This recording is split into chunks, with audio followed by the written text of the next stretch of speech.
The Bible. Is it hard to understand? When it comes to reading the Bible, the first thing that comes to mind is the fact that this is the Word of God. The seals have been broken, and the truth is here. And when we go throughout the scriptures, when we go throughout extra biblical records, we find that the language that God employed, that He used to create the heavens and the earth, was the Hebrew language.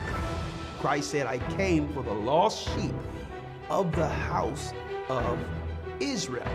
But yet no one, no religious leader, no religious church out here anywhere can now identify the 12 tribes of Israel. Can we? God is quite simple, but it seems as if man makes understanding Him hard. What are those mysteries? The truth of your book and the truth will make you free. The Hebrew and Bible Academy, you're invited.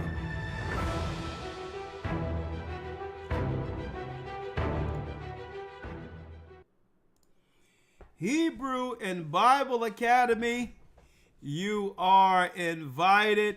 Let's go. Let's go. Let's go. Let's go. Come on.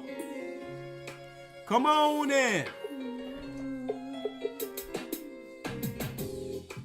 The East is where we're from. Hit that like button. The 12 tribes of Israel. And 721 BC. 721 BC. The Assyrian king, he took us down, we fell. With the great escape we went through the Euphrates. Hit that like button. The Lord held the water still. To a land where no mankind dwelt, we went. The 12 tribes of Israel.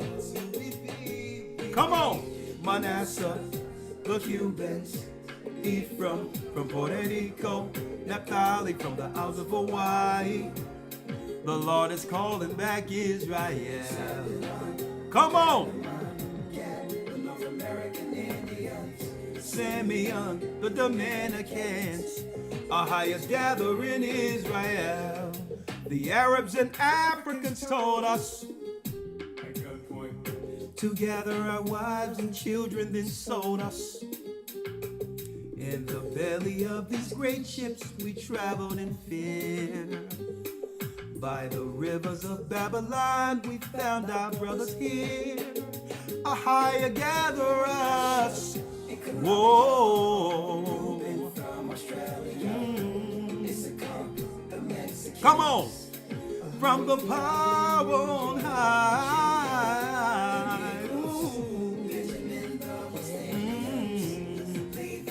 The Haitians.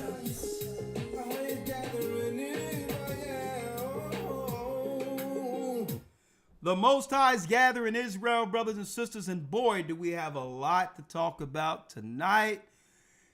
You got the liberal Satanists losing their minds in Minnesota right now. And folks, what are we witnessing? We're witnessing the fall of Babylon, and at the same time, the children of Israel rises from the ashes. We're going to quantify all of it in this lesson, this broadcast, this discussion today. And you can chime in at any time. We're going to open it up. I'm going to read some of the chats, as well as open it up for Zoom tonight. Because I need y'all to hear, I need to hear from you what's going on in your respective areas as Babylon crumbles, right? A nation divided against itself cannot stand. Yes, they're losing their minds over in Minnesota. And brothers and sisters, what we're going to break down tonight is to why they're protesting there. They don't want to let the cat out of the bag. right? That's an convenient distraction. They don't want to let the cat out of the bag, folks. Soon as this thing came out about these nonprofits, Elder Lawyer, and them taking the money with fake nonprofit businesses and NGOs, funneling that money into the hands of others, as well as putting that money towards donor contributions to fund future campaigns to keep the same satanic, criminal politicians in place, all of a sudden, we started seeing protesting. But they don't want to let the cat out of the bag. What is that? The fact that the whole system is built with that same model in every liberal city. See, and that's why they want to put that smoke out there and distractions out there, is because what they don't want people to peel back the onion layers to see, this isn't an anomaly in Minnesota. This is how the Democrats continue. This is how they continue their power in every liberal city. It's a cycle of money and corruption to fund their campaigns, using nonprofits, NGOs, and all of that. And at the same time, undermining God's people who built the country. We're going to talk about that and more, Elder Lawyer. But before we go into this discussion, right, I would like to make an announcement that, First Fruits, we will be in Canada. So keep your ear to the ground. 7 Sabbaths from the Passover will be in Canada. Not just Toronto, all of Canada, the Gathering of Christ Church. We're coming together for a serious sit down, a discussion, a lesson, and announcements. That's right. We have to begin to pivot, knowing that these liberal cities, these liberal countries like Canada, will soon crumble to the dust. So we're going to be discussing that. I have a lot in First Fruits. We will be in Canada, Toronto, but we'll invite all of Canada. For those who would like to be a part of this, we'll be making an announcement soon. And we'll have an online phone number where if you would like to reach us, to connect for baptisms and all that before we get to Toronto, that's right. We'll have it online. All the contact information you'll need to be able to be a part of the Gathering of Christ Church coming there with a serious message in Canada 2026. Right? All right. February 28th, that's right, the new year will be in New York.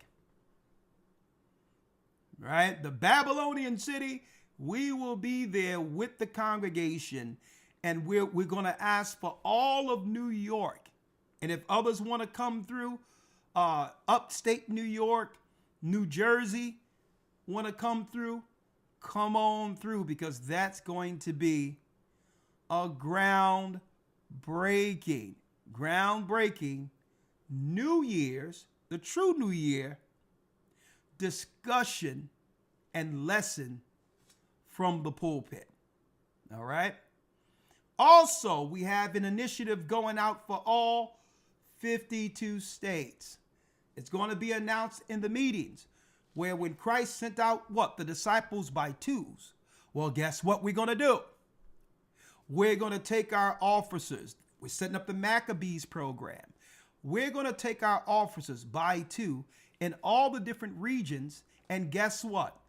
All the areas that don't have churches, 2 by 2 will that's right, will step foot in all these areas within a few month period. Within 2-3 months, 2x2 will be in all the areas throughout the United States, representing the Gathering of Christ Church in all white. All white with our fringes on, 2x2, that's right, pronouncing the gospel throughout the earth before the eventual Exodus. 2x2. We're going to send brothers out all over the earth. We're going to do it here, and we're going to do it in the other countries the church has established. And you'll see 2x2 in certain states right there. 2 or 4 brothers everywhere proclaiming the truth, the true gospel of Christ. It's time. It is time to wake our people up. That's right. To actually highlight and quantify the truth behind everything. Not just the gospel, what they aren't telling our people in the inner cities when it comes to the healthcare systems, which is really corporate eugenicist institutions. A lot of our people don't even know what eugenics is. Well, guess what? They'll know. We need to take full power over and authority over our temples. We need to find out what's going on, the history of the vaccines. All of that will be one-on-one with scriptures, breaking everything down that we see today in modern medicine. What's good? What's bad? The teachers will have flyers on this, passing them out everywhere. The origin of it all. Satan's secret weapon, the death care system. That and more. We'll have flyers passing it out. Right? We're gonna pass out those flyers. This is where want information. This is where you can find us. All throughout the United States and every place the children of Israel are, we're gonna have boots on the ground in all white, and we're gonna put the sisters together who's gonna make trees for the whole initiative. So when we send men out, guess what? I'm gonna send my personal packages with you. We'll put our stamp on it, Elder Lawyer and I, and send out these trees to all the locations with a video on how to wrap it. And when you go out there, you're going to be standing before God's people as the priest of the Almighty. This is the year, folks, right here. Right here. Okay? This will be a pivotal year in prophecy. Okay, a pivotal year. Also, I'm happy to announce that we have a brand new renovation coming for the Pennsylvania church. Brand new with the audio system, video system. It's going to be worthy of who? Of God's people's presence. Brand new everything. Nice and bright. Nice stage. Nice sound system. We're getting a band together there. It's going to be great. We're going to just bump up this ministry to the next level when it comes to delivering the Most High's word. We're going to have classes, everything from the podium. It's going to be absolutely high tech, high audio, high level. Absolutely. Now, before I go into the lesson, if anyone wants to understand what's going on in the earth with these crazy liberals willing to risk their lives stopping ICE, you point everyone you know to this particular broadcast, right? But before I go into the broadcast, Elder Lawyer, there was a song I wrote, right? A song I wrote about, oh my goodness. It had to have been around 17 years ago. I wrote this song 17 years ago, and it was a song that I recorded with the brother Barack Yard, Maurice Wiltshire. He did the track, I wrote the song, and it was right after the Most High gave us the name, Ahia, and presented his name. And after the fast and all that we had together, we did the song that would lead people to the water after baptism. Now, of course, you know how the story went. Eventually, we had to travel outside the country, flee, go into other areas, where it was founded at the very end. It was really about being he-goats before the flock, preparing a way with Christ's churches for when we have to finally exodus at the end. In hindsight, that's what it was. But with this song, The Sin I'm In, it's about, it was really about dealing with, I would say, battling the flesh that we must battle to receive kingdom. But making that, right. but to make that agreement with the Almighty that we're willing to buffet the flesh. If he give us grace, forgive us for our sins, so that we can stand without darkness, without guilt as God's people. Why? Because we were shaped in iniquity, and the enemy will always try to point to the dark part of your life, so to why you're not qualified to stand as God's people. So it was in the song. It's not fully complete, but what I thought I would do to spearhead this broadcast today, let's start with this song, and right after the song, we're going into the lesson. The sin I'm in. Brothers and sisters, even you out there who feel you're unworthy, understand that Christ, through his blood, brothers and sisters, took on all the things that we are ashamed of. Right? He's taken them on. Even the darkness, when we did wrong against the Almighty, Christ took that on so that we can stand without guilt and boldness. Don't ever let anyone out there tell you that you're unworthy standing in Christ. This world intentionally soiled our people so that we would feel unworthy, knowing that one day God's people would stand against the adversary and stand against the enemy and proclaim truth concerning our people against the synagogue of Satan. This is why they wanted to soil us at a young age, so that we would feel, well, hold up. Based on my past, I cannot stand as God's people. Well, guess what? Christ have purged all those sins. Don't ever let any man on earth or any woman on earth try to guilt you into silence. Stand with the word of the Almighty, and Christ will do the rest. Don't let anyone shame you. Stand in Christ's work. I'm about to play this song. I got this thing queued up. My brother Barack Yard, I went in the back. I did all the backgrounds on this thing. And let me tell you, hey, brother Barack brought it home. Let's do it. Let's do it. The sin I'm in.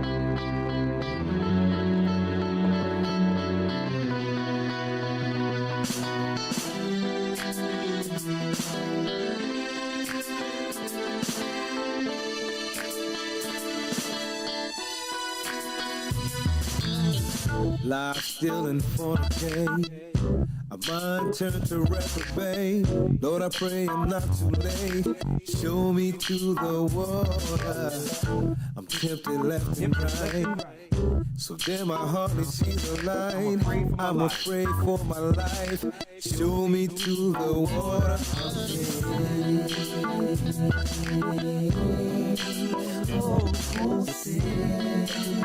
No, I don't like the sin I'm in on.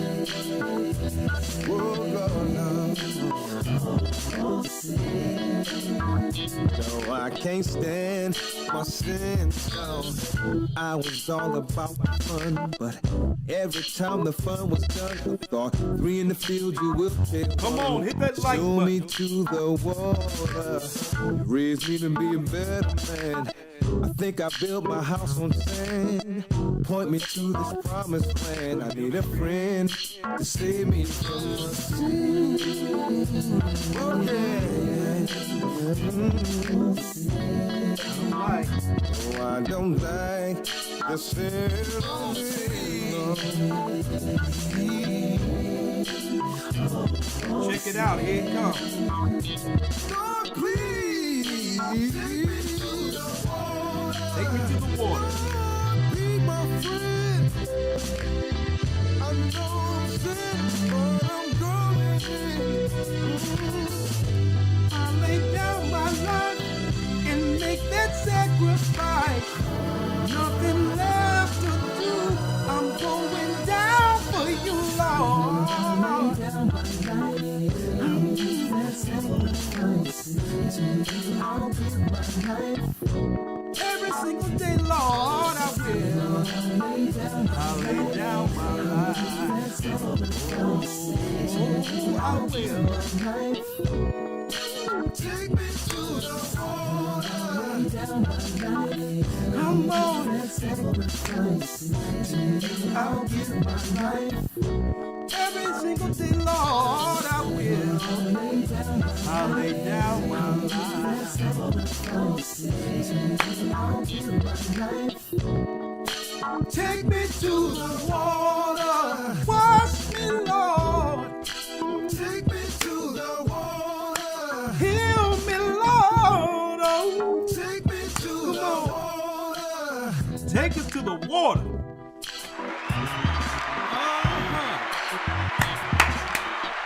That's right. All right. When the saints come marching in. Oh, yeah, yeah. Take Israel to the water. All right, all right, all right. Elder Lawyer. Right? Yes, sir. Real quick, Elder Lawyer. A nation divided against itself cannot stand. Now, before we go into why the liberals are losing their minds in the earth right now. Right? Let's go to Psalms 137. Let's go to Psalms 137. Elder Lawyer, God's people came to America, or the land they would call America, in the belly of ships. That's right. The children of Israel on the shores of the daughter of Babylon was left for dead. No one knew what would come of us. Even our own brothers who were in West Africa along with the Arabs who sold us. They sold us with no expectation of ever seeing our children rise again from the land they sold us into. Only to come out of that chattel slavery with a culture which will eventually influence the whole world. See, they left us for dead. But the God of the Hebrews never forgot us. right? Now, once we fell as a people, the Gentile nations rose up together and said, what? Let us cut them off from being a nation, that the name of Israel be no more in remembrance. Let's use all the richness of God's jewelry.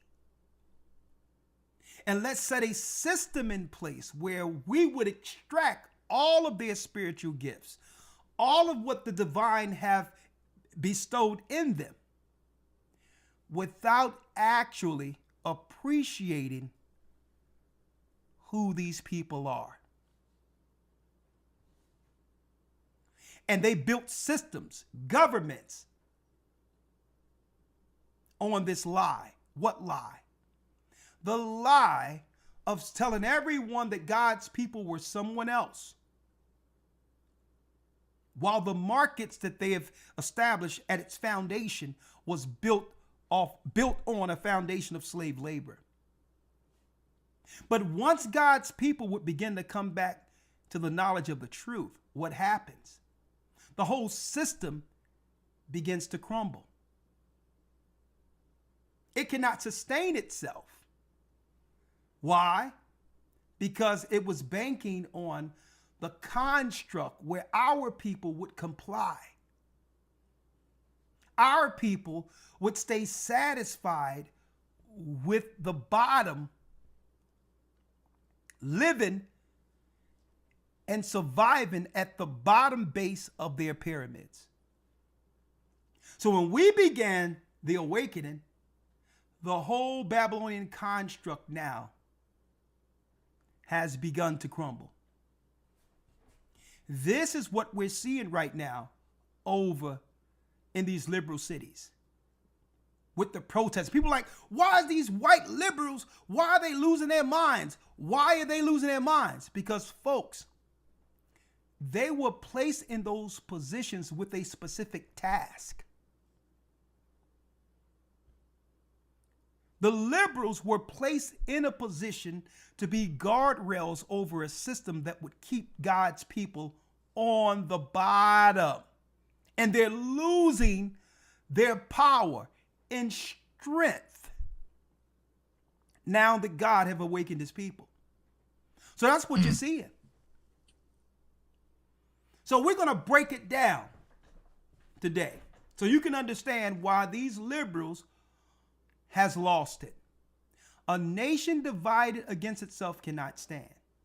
This nation can only stand if the slaves or the children of slaves agree to continue in a slave posture under all nations and stay satisfied with that position.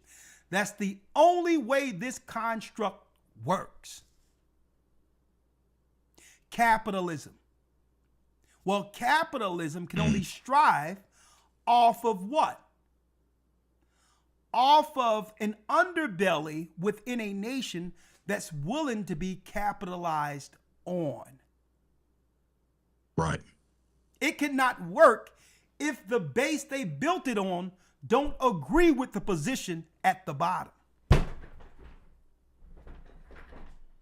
So if you got a liberal or a Satanist who went to college, sociology and all, whatever degrees they get, sociology or whatever, to become what? To become gatekeepers, to help the underprivileged, right? Their livelihood is the suffering that came with the children of slaves. See how that works? So they build in constructs like abuse centers, centers for women, shelters, after school programs, food programs, feed the poor. Well, you can't feed the poor unless you have a system that deprives the people that lead to impoverished children. See? So all of these white liberals made their bones, made their finances off of the slaves and setting up a slave system to support the underprivileged, while after they've they've continued with their messing our people up in the inner cities. They go back to their own suburbs, living right next door to the Republicans.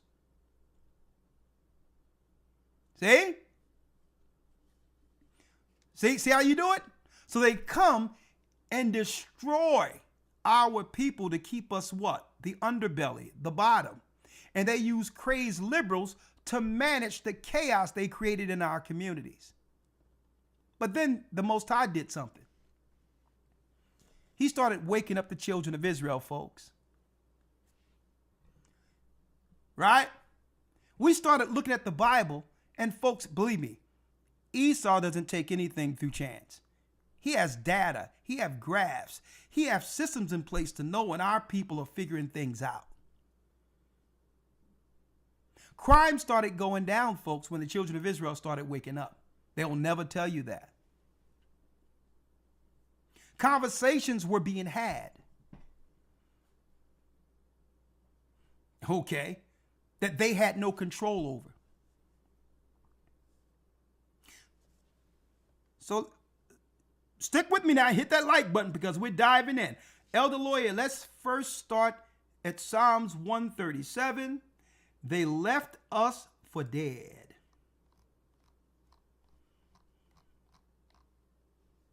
Psalms 137. Yes, sir. Psalms 137, verse number 1. Okay, let me pull up the Bible. Hit that like button. Let's go. I'm ready. By the rivers of Babylon, there we sat down. Yea, we wept when we remembered Zion. By the rivers of Babylon, there we sat. Yea, we wept when we remembered Zion. Now, brothers and sisters, how do you know that David is actually speaking of or singing? Psalms mean sing. That's why I had to start off with that music today, right? We wept when we remembered Zion. How do you know this is a future prophecy or psalm? Well, David was king. At this time, David ruled Zion. He ruled Israel. We were still in Israel at this time.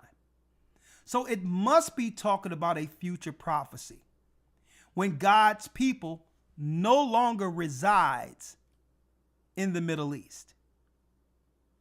So here it is. David is showing forth a prophecy. The Most High showed him our people weeping in a strange country. We wept when we remembered Zion. Read. We hanged our harps upon the willows in the midst thereof. We hanged our harps upon the willows in the midst thereof. Check this out, folks. Look at this. Check this out.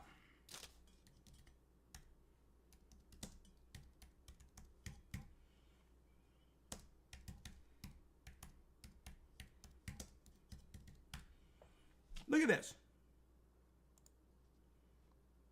Weeping willow. You can't make this up, folks. Read that again, Elder Lawyer.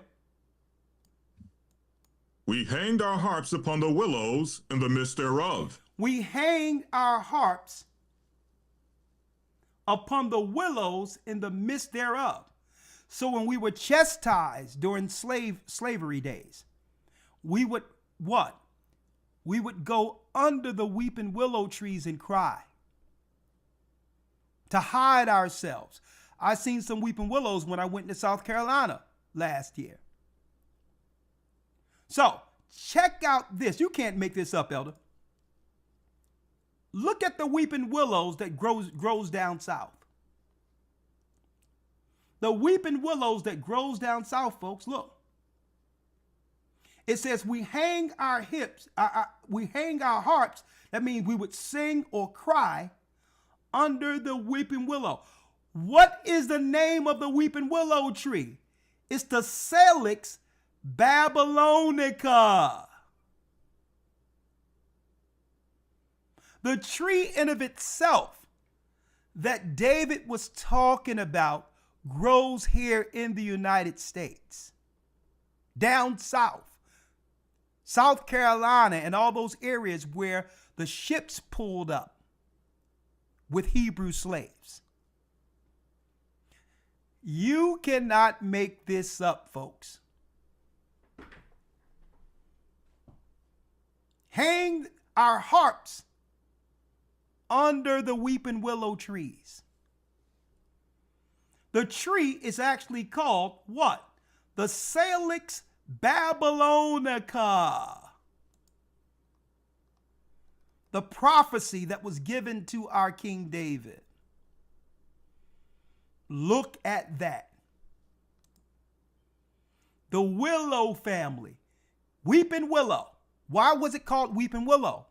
The slaves would go under the tree after being chastised, whipped, family separated, and we would cry under the tree. That's how it became the weeping willow. As if King David himself named the tree. We hanged our harps upon the willows in the midst thereof. We were crying under the tree. Tell me we not the people, folks. They know. 3.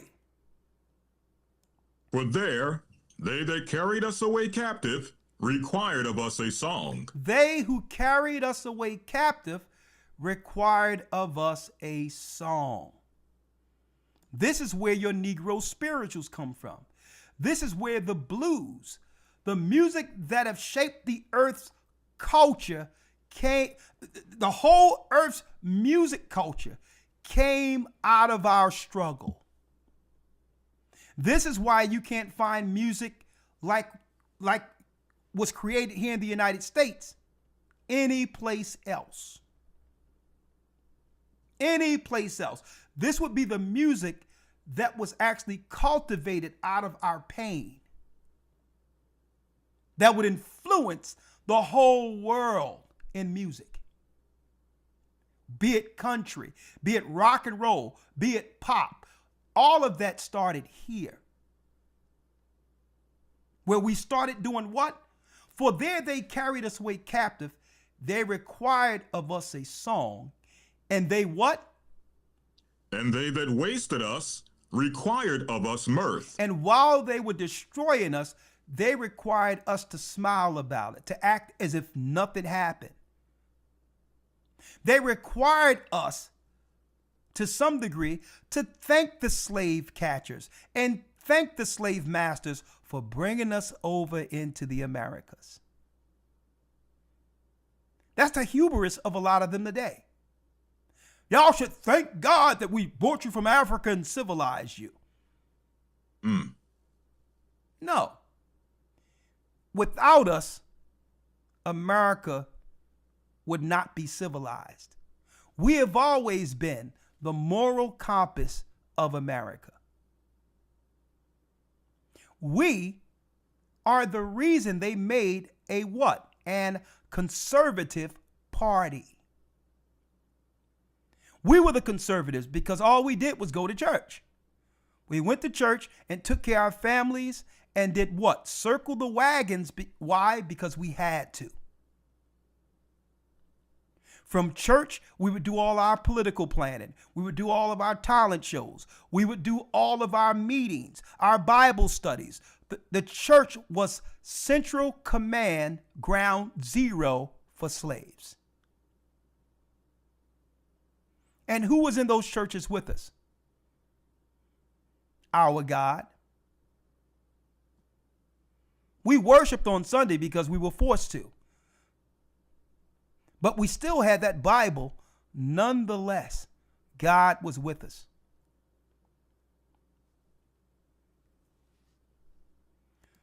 They that wasted us required us mirth, saying what?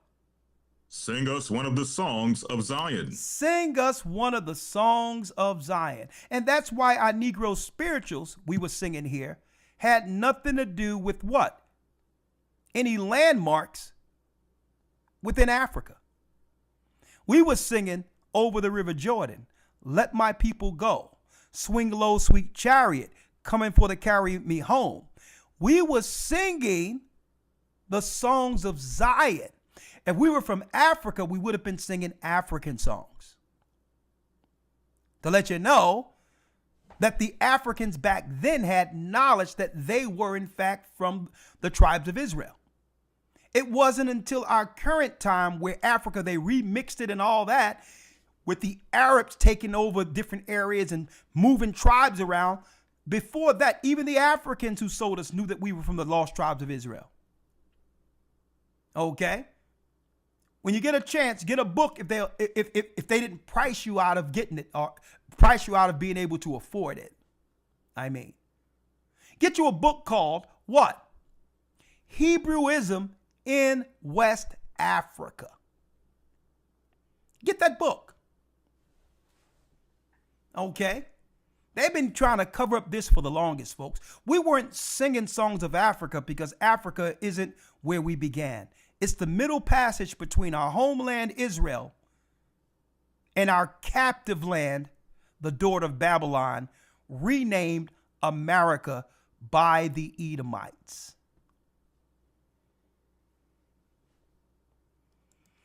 And they that wasted us required us mirth, saying what?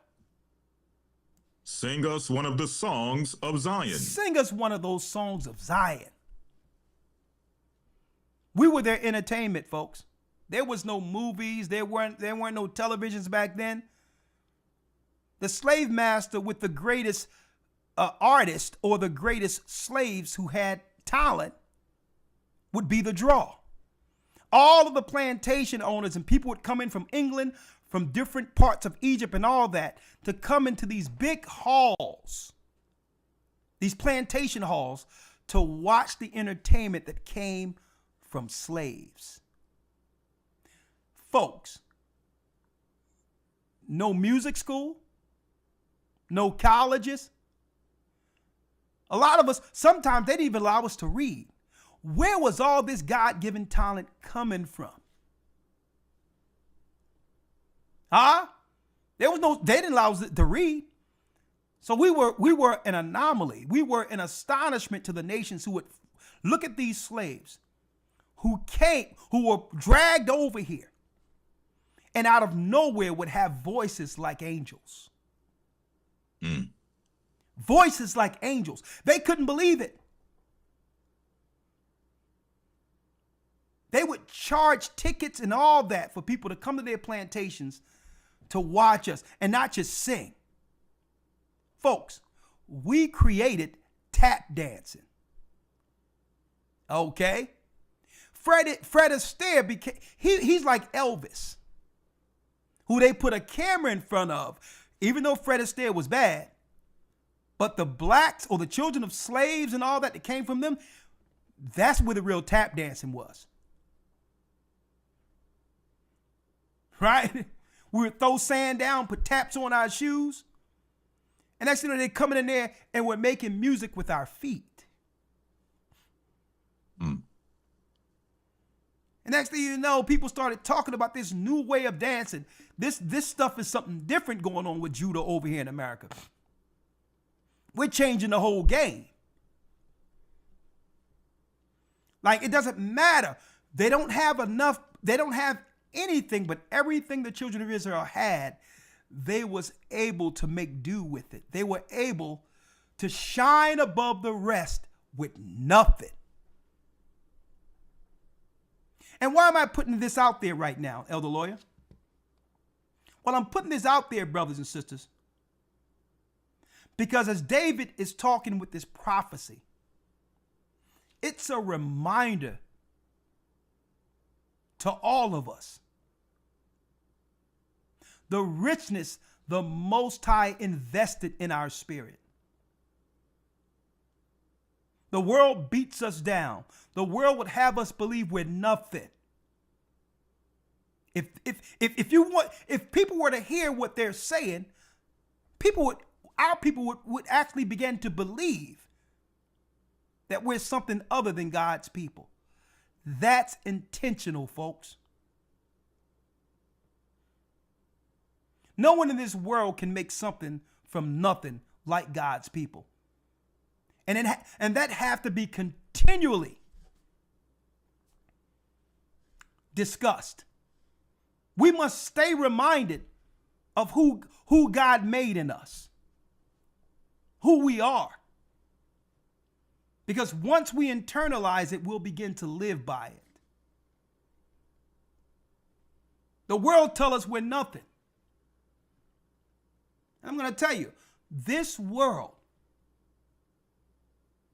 is ungrateful. Ungrateful. All we provided to these nations and made their families rich and powerful. And I'm talking about generational wealth. But yet they're still ungrateful for what we provided this nation. They're ungrateful. So it's upon us to remind you who you are.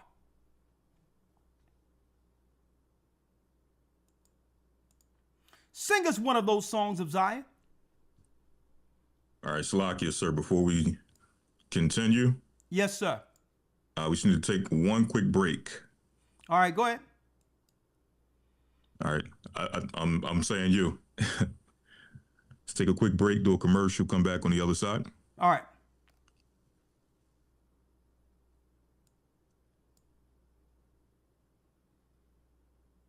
The Bible. Is it hard to understand? When it comes to reading the Bible, the first thing that comes to mind is the fact that this is the Word of God. The seals have been broken, and the truth is here. And when we go throughout the scriptures, when we go throughout extra biblical records, we find that the language that God employed, that He used to create the heavens and the earth, was the Hebrew language. Christ said, I came for the lost sheep of the house of Israel. But yet no one, no religious leader, no religious church out there anywhere can now identify the 12 tribes of Israel. Can we? God is quite simple, but it seems as if man makes understanding Him hard. What are those mysteries? The truth of your book and the truth will make you free. The Hebrew and Bible Academy, you're invited.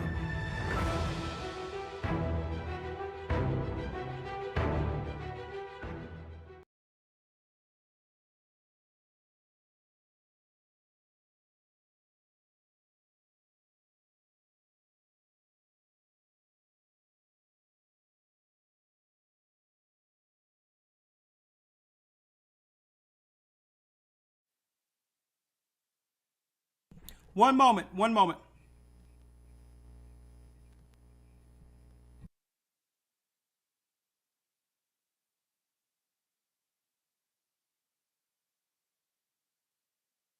Yes, sir.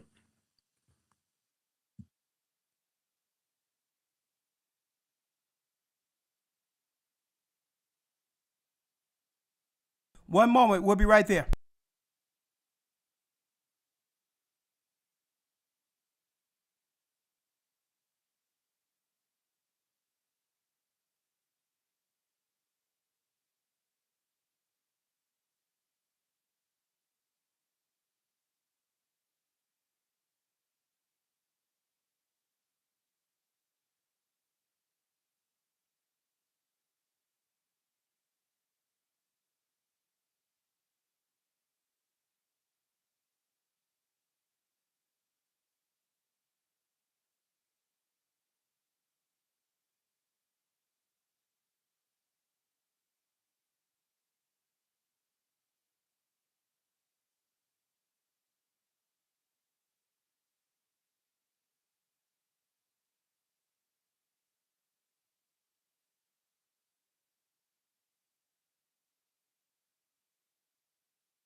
Yes, sir.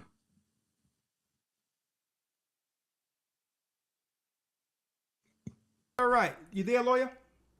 I'm here. Yes, sir. All right. Okay, ready? I'm ready to go. Yes, All sir. right. Thank you. I had something I had to attend to, but let's jump right in.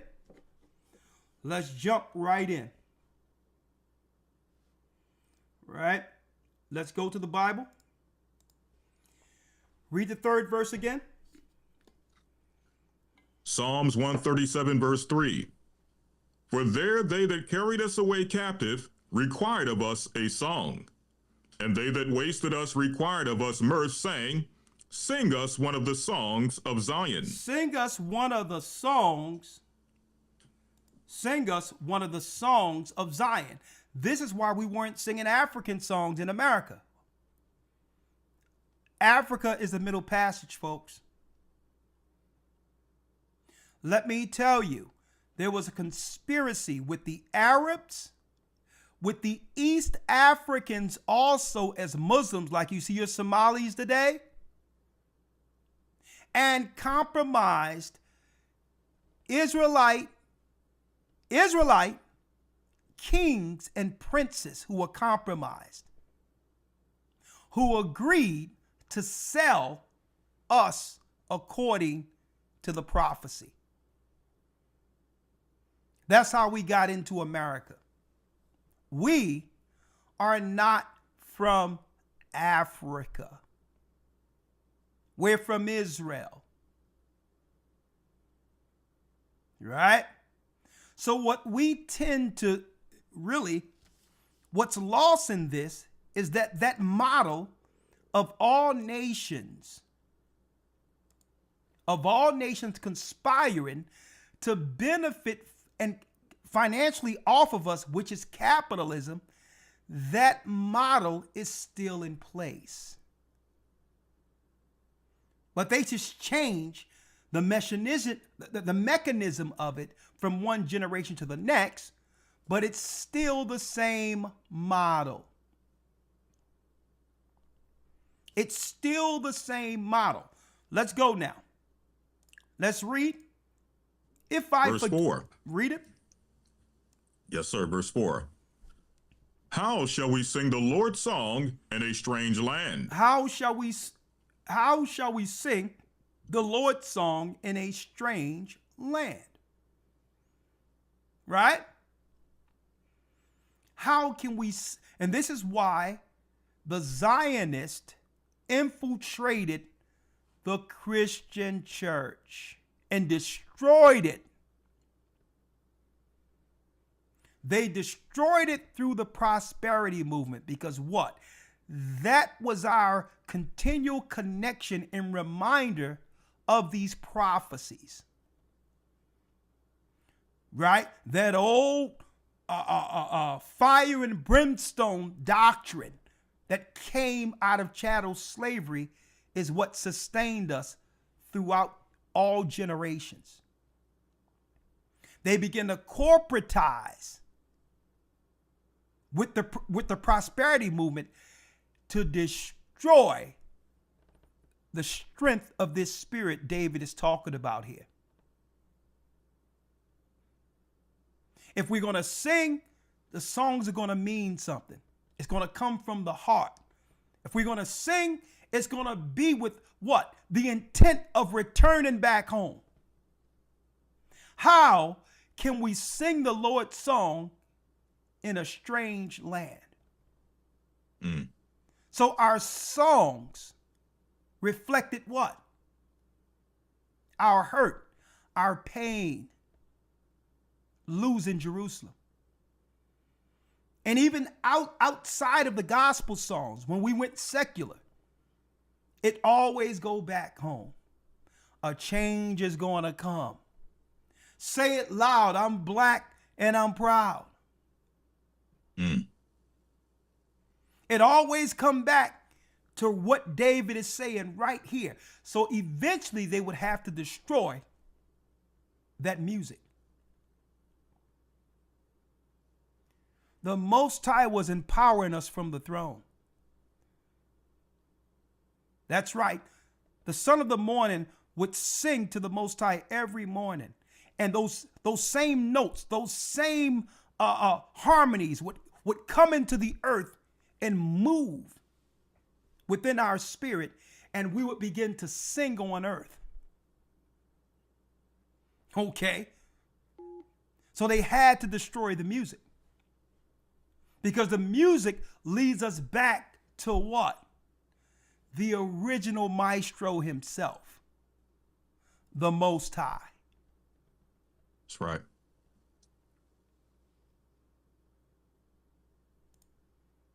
How shall we sing the Lord's song in a strange land? What is there to celebrate here? With any talent, we must remind our people why we are here. We're strangers in a strange land. We're strangers. And we must remind our people of that it was at one point in history that this great land we call America didn't exist. And there's prophecies. There's prophecies with the understanding that one day it will not exist. It won't exist. That's the realization that was in our music. The desire to come home. The desire to be accepted back by our God. But what happens to a nation that's built on our complicity, where we're satisfied with serving Gentiles, being the bottom of everything? See? This system was built on that agreement that we would agree to stay, we would agree to stay servants. Right? So you wonder why America is going wild and the nations are losing their mind and losing their grip? It's because God has begun to call his people back before the judgment. And all these liberals who made their living off of our struggle don't know what they'll do next if this system of slaves and dependents aren't in place.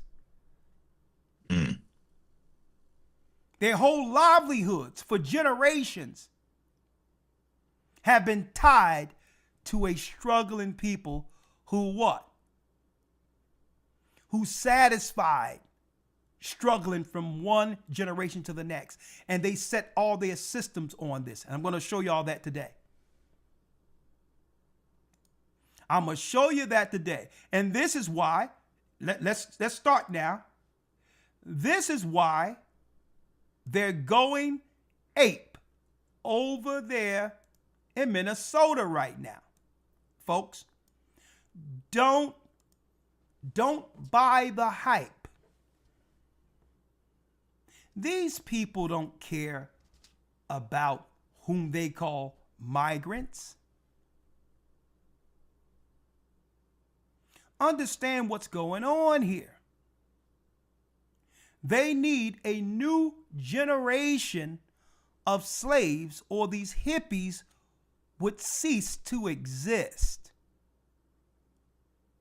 Because all of their systems, all their social programs, all their nonprofits, all of that is built on what? A dependent citizenry, where these white liberals can come off as saviors when it's really not about them being saviors. Their social programs and all this free money, untaxable nonprofit money, allow their children to live high off the hog. That's what this is about.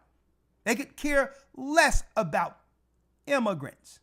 A matter of fact, they're stomping for illegal immigrants. There's immigrants in this country who has no issue with what ICE and others are doing because they came the right way. But why are these people stomping for illegal immigrants? I need y'all to think about this. Think about it. Because you need a working class in place. That's right. Where the government can have something over them. Now they can keep the wheel turning, the systematic wheel turning. Oh, look at these people who are oppressed. Look at these poor people. And now all this tax money, this nonprofit money, can be allocated to me to take care of the underprivileged class. And why do they need a new class? They need a new class, brothers and sisters, because God's people are no longer cooperating. God's people are not cooperating with our position anymore. We don't want us, we refuse as God's people to be the bottom of the pyramid.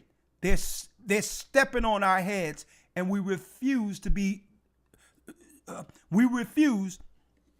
taken advantage of anymore as God's people. Folks, the knowledge of us being the children of Israel changed everything. It changed everything. As long as we thought we were Hamites, Gentiles, meant to be slaves, any position that they would give us satisfied.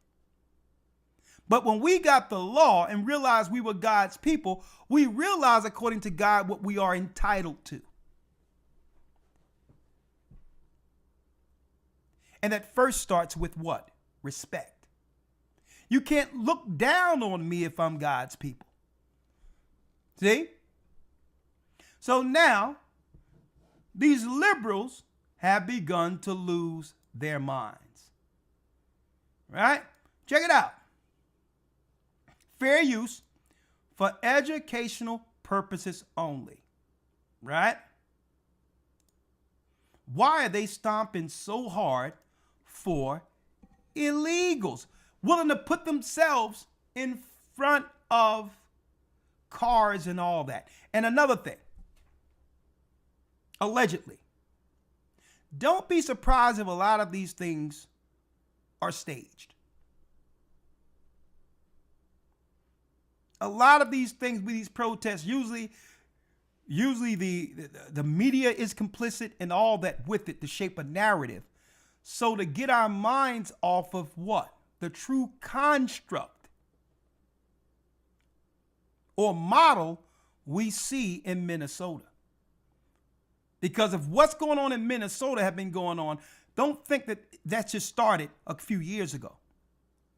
We're going to have to start looking at these Muslims who were placed in our country under multiculturalism about 2 decades ago. And wonder how they have all of a sudden leapfrogged us. And we've been here since slavery. We're going to have to start looking at all these other nations, the East Indians and all that, who comes in and leapfrog our children. Is it that same model that been exposed in Minnesota? Let's see. Stick with us here. Over 20 years. So what? Now they want these protests, brothers and sisters, because they don't want anyone shining a light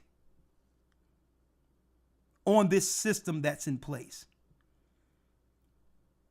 This model of nonprofit money that end up allegedly funding their own politicians to stay in place so that they can do it over and over from one generation to the next in every city to keep our people oppressed. Right? Fair use. Let's talk about it. Last week, I had a student who joined online during class, and in the middle of my lesson, I teach English. The student messaged me and said, "ICE is outside of my house right now. What do I do?" And I stopped class right away. All the students heard what happened. And, thank God his neighbors were out there outside of his house, and they chased ICE out of their neighborhood. Those agents had been circling his house all morning. And, you know, I think it's really telling of our community, of our neighborhoods, how we've organized, and how we are out there defending one another, including my student who, thank God, he's safe. You know, the fear is so tangible. The fear is so tangible. This is our last option. We need to shut it all down. And so I am calling on every educator in this state, in this country, to shut it down with Minneapolis, with St. Paul. You need to shut it all down with us, because if we do not shut it down right now, your city is next. And we do not want that to happen. We want to protect our students. We want our students back in schools. And the way we are going to get it is by shutting it down, to get ICE the hell out of here. Okay, so get ICE the hell out of here, right?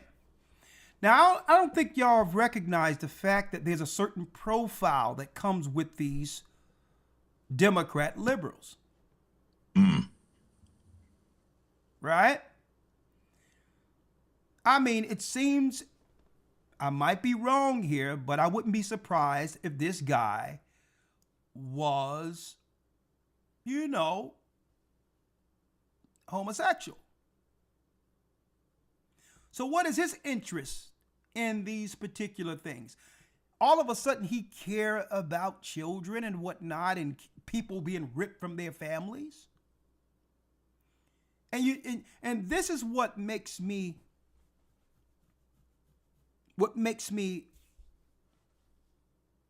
gets me beside myself, Elder Lawyer. Who was ripped from their families? By the rivers of Babylon, where we wept when we remembered Zion. Right. When have these demo nuts stomped this hard for the children of slaves? I need y'all to think about this, folks. Oh, now all of a sudden, you care about people being ripped from their families? Let's talk about it. Under Biden's crime bill,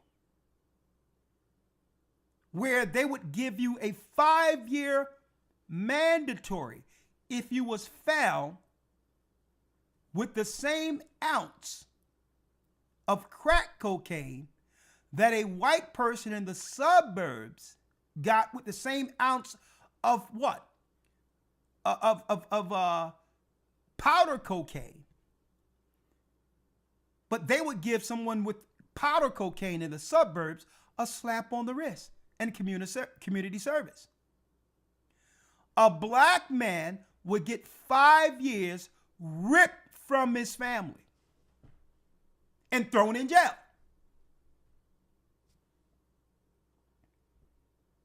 Where was the liberals on that? It was the Democrats who came up with that's right, 5 years mandatory, no questions, under Biden, Bill Clinton. Huh? Now let's talk about it real quick. Now, could it be, Elder? I've mentioned this about 3 years ago. Could it be that they put taskmasters over our community, LGBTQ, who are predominantly the gatekeepers over all of the nonprofits which services our communities? Think about it. Think about it. Why do you think they made what you would call a minority coalition, an amalgamation of all these different people that have nothing to do with us? White women, minority. Black and brown people. Indians who come over here who have nothing to do with us. Their cause have nothing to do with us.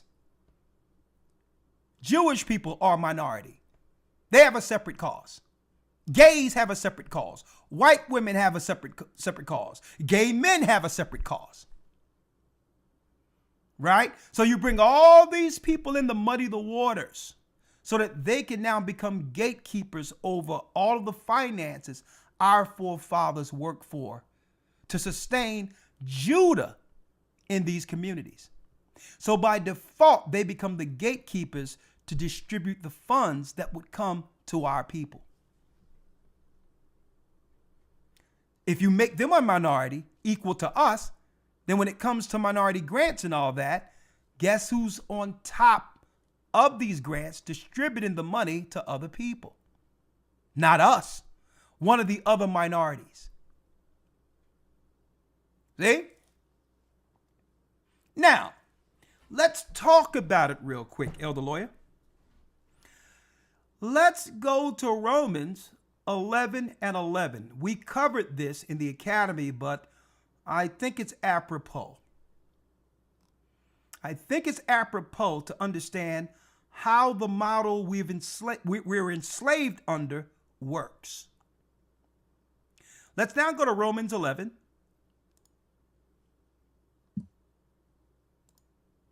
Romans 11, verse 11. Please hit that like button, folks. Romans 11, verse 11. Read that. Yes, sir. I say then, have they stumbled that they should fall? Did the Israelites stumble that they should fall? Were we meant to serve these Gentiles forever? And yes, this person we're looking at right here is a Gentile. What does that mean?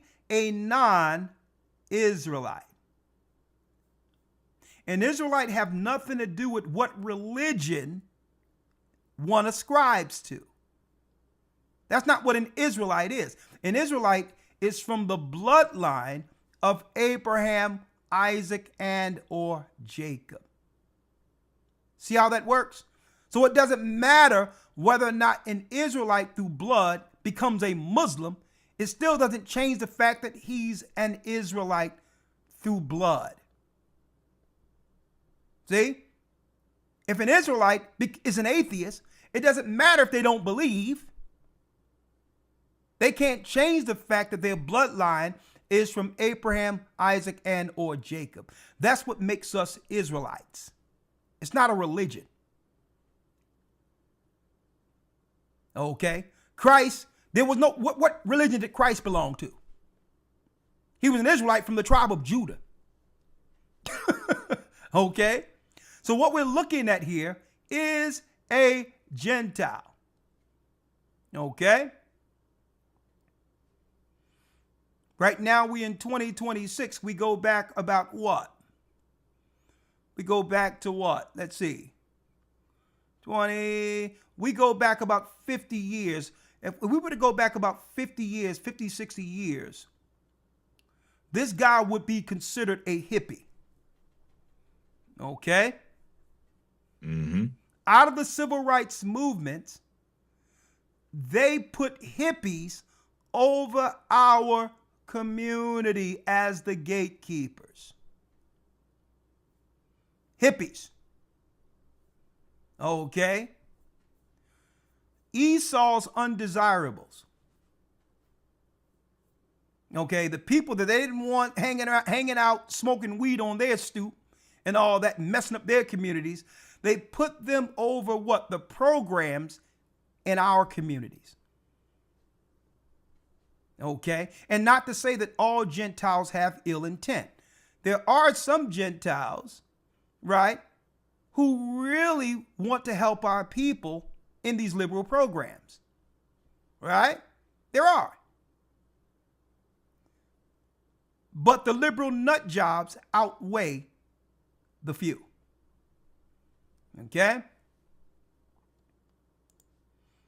Now, another lawyer. Let's go back to Romans 11. Yes, sir. Romans 11, verse 11. Yes, sir. I say then, have they stumbled that they should fall? God forbid. But rather through their fall, salvation is come unto the Gentiles, for to provoke them to jealousy. So through our fall, salvation came to the Gentiles, non-Israelites. That means they gained power over the whole world through our fall. Okay? It's not enough white people on the earth that could have put us in captivity. Impossible. So there was what? Complicity amongst all nations so that they could rule over God's people for a time. This is not just a white man thing. All nations became powerful through our fall. Right? I'm going to take a specific angle today that a lot of you probably don't expect. So stick with us. Read the 12th verse, Elder. Yes, sir. Verse 12. Now if the fall of them be the riches of the world. If the fall of them, if the fall of the 12 tribes of Israel means what? The riches of the world. Right? So God's people on the bottom financially enriches the Gentile nations. So they must put systems in place to assure, that's right, that the finances continue moving their way. See? Utilizing us, but making sure the finances benefits the Gentiles from one generation to the next. They must put systems in place for this. God's people, the fall of them. How did we fall? Why did we fall?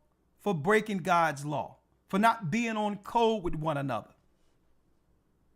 See? Not following God, not being unified. Right?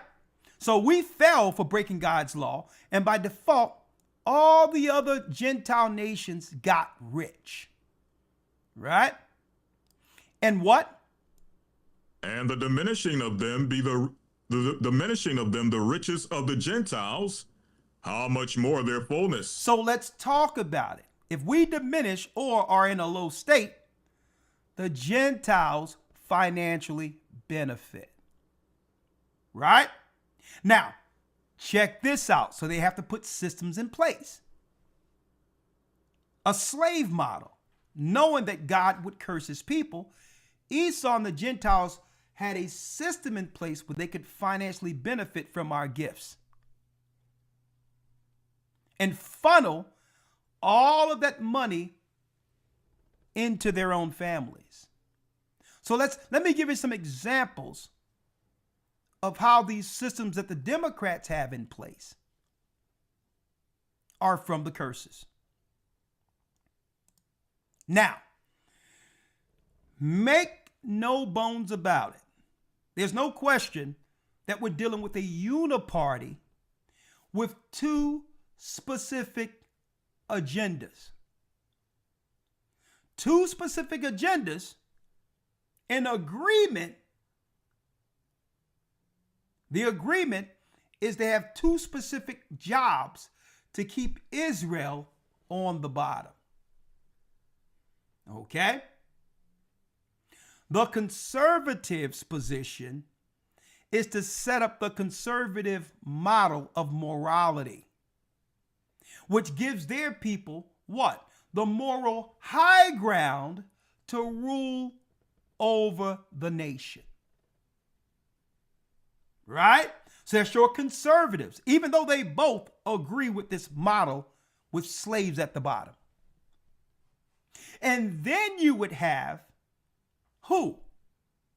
The liberals, the Democrats, who are willing to do the dirty work. They're the ones that's willing to what?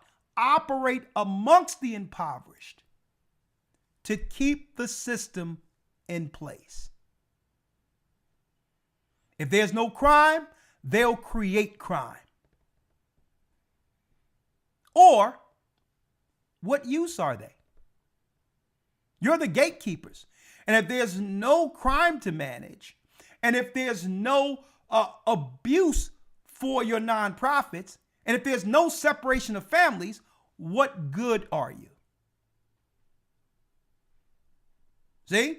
So the Democrats are the in-house, the in-community taskmasters.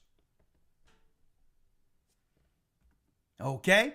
The conservatives give the Gentiles the moral high ground. See? So now you must look to them as the moral authority. The liberals are tasked to do the dirty work. Like, for instance, Elder Lawyer, let's now go to Deuteronomy, the 28th chapter, and then I got a few videos to show you. Now that our people have began the awakening, how now the Gentiles are losing their minds. Think about it. Even though they've always had problems with one another, what kept them on code to some degree or in respect of each other is that what? There was a permanent place in the basement that they both agreed upon for us. Right? So even though they have problems with each other, they both agree to keep us on the bottom. Right? But what happens when through God's word and through the truth, we began to what? Rise in between the two, where there's no control from either side that can keep us on the bottom, because why? God has begun to raise the lion. What happens? So let's deal with the liberal side or the Democrat side first, Elder, to show you the systems the Democrats have always had in place. Let's now go to Deuteronomy here, 28, and let's read the first verse. Hit that like button because I have a lot of videos lined up. Stick with me. I may have to end this a little early tonight, but I really wanted to bring this home. So just stick with me here. Go to Deuteronomy 28, verse 1. Read it. Yes, sir. Deuteronomy 28 and 1. And it shall come to pass, if thou shalt hearken diligently unto the voice of the Lord thy God, to observe to do all his commandments which I command thee this day, that the Lord thy God will set thee on high above all the nations of the earth. So now, the Most High said if the children of Israel would stay on code with him and the law, that he would put us above all people. Now, mind you, our people over all people will look entirely different. See? When the righteous is in authority, the people rejoice because we treat everyone like brothers and sisters, but yet will maintain order. Abram had strangers amongst them that respected and loved him. See? Even when we grew up in a neighborhood, other nations come up amongst us. We treat them like family. We don't treat them like foreigners. But when we was to go into their neighborhoods, they would treat us a certain type of way. Negative in all of this. But we've always embraced others. So when you read this, when the Most High says that he would put us above all nations of the earth, it's talking about a righteous position over a people to rule righteously. See?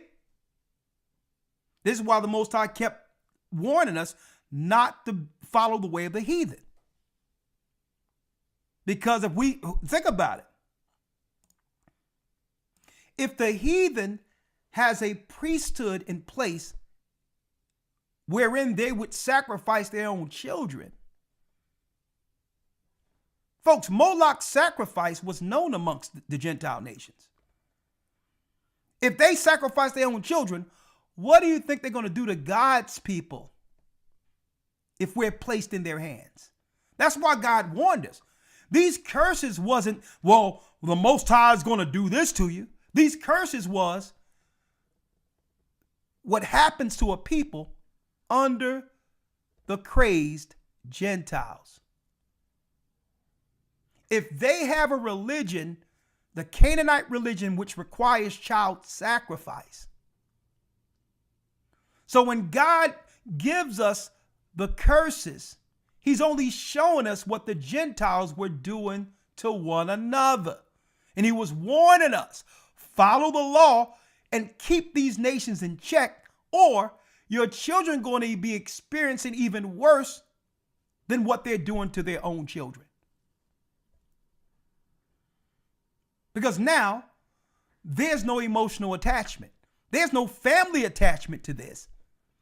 If there's a sacrifice they have to give up, they would rather sacrifice one of us before their own.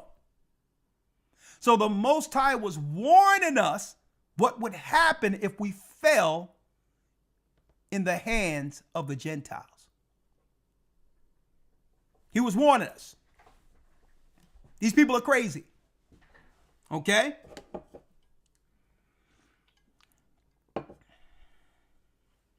Someone says, elders, I will join. Have to straighten something out first. Okay, straighten out what you got to straighten out. All right. So let's check it out. Let's check it out now. So he says, I will put you above all nations if you were to follow my law. Right? Nowhere in this curse does it says the Israelites or the tribe of Judah or the Jews or the Israelites would be ruling under a curse in the last days. This is what happens if we follow the law. But let's see what happens if we break the law. Right? So, Elder Lawyer, let's go directly to 15. Verse 15. But it shall come to pass, if thou wilt hearken or wilt not hearken unto the voice of the Lord thy God, to observe to do all his commandments and his statutes which I command thee this day, that all these curses shall come upon thee and overtake thee. All these curses shall come upon thee and overtake thee. So let's go through a few of these to show you how they set up a system to keep these curses in place. And it's incentivized where the Democrats and others get free money if they, that's right, nonprofit money, if they can keep our people under the curses. Right? Systematic. We've heard about this, systematic racism, but we never equated that with the curses, where Esau and the other nations looked at the Bible and say, okay, we need to set up systems to keep Israel under the curse. But what we'll do is we'll make it non-profit subsidies to make them believe we're benefiting and helping the poor. See? 16, let's read it. Cursed shalt thou be in the city, and cursed shalt thou be in the field. Cursed shall y'all be in the city, and cursed shalt thou be in the field.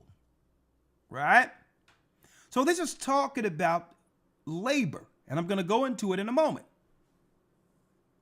Right? Where we would work, doesn't matter in the city, in the field, and it doesn't matter how much we work. Right? We still haven't earned enough to rest. It's only enough to sustain us for that day or that week. So they must set a system in place. A lot of people don't understand this.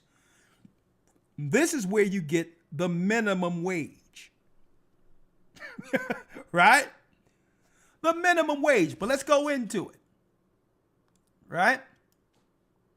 Let's read. Cursed shall be thy basket and thy store. Cursed shall be thy basket and thy store. It doesn't matter how much money you make, you'll stay in debt, you cannot save. And guess what? At the end of the year, when you're looking at your taxes and salary, you're wondering, where have all that money went? Why is it that I cannot store money for my children or the next generation, right? So now they have to put systems in place. So what system do they place along the Democrats, who are our taskmasters? High taxes.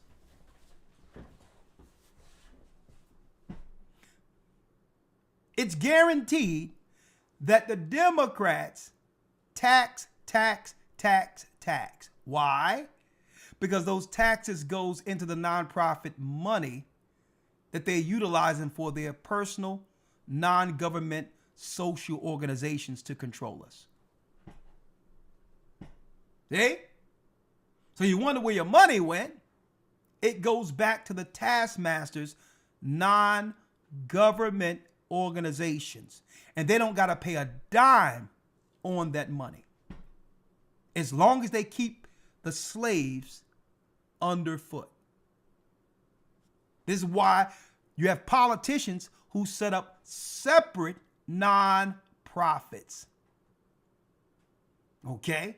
They're incentivized as long as they can keep our people suffering on the bottom. See? It's as if they went into the Bible and say, okay, what curses will continually have us exalted over them? The diminishing of Israel makes us rich. And they set a whole model on this based on the curses alone. Check out the next curse, 18. Cursed shall be the fruit of thy body, and the fruit of thy land, and the increase of thy kind, and the flocks of thy sheep. Cursed shall be the fruit of thy body. Setting up a system of impoverishedness where a person have to decide, a young lady would have to decide whether or not she should have her own child. Could be one of the greatest joys that a parent, male or husband and wife, girlfriend or boyfriend, whatever, could experience on the earth. A joy of life that came through love sent by the Almighty. Cursed shall be the fruit of thy body, where your life is so impoverished. You're so poor. You're making a decision on whether or not you should have a child. Only for the liberals to have a system in place to help you get rid of the baby. Look at this. It's right in the curses. Right? 19. Cursed shalt thou be when thou comest in, and cursed shalt thou be when thou goest out. When you're born, it's a curse because now you got to navigate through what the doctors are trying to do with your children. Right? The schooling is bad. You don't know the intentions of these teachers who are being placed as, I would say, high-tech babysitters. You don't know the minds of these people, these strangers you're leaving with your children, because you can't afford to be there. You have to work.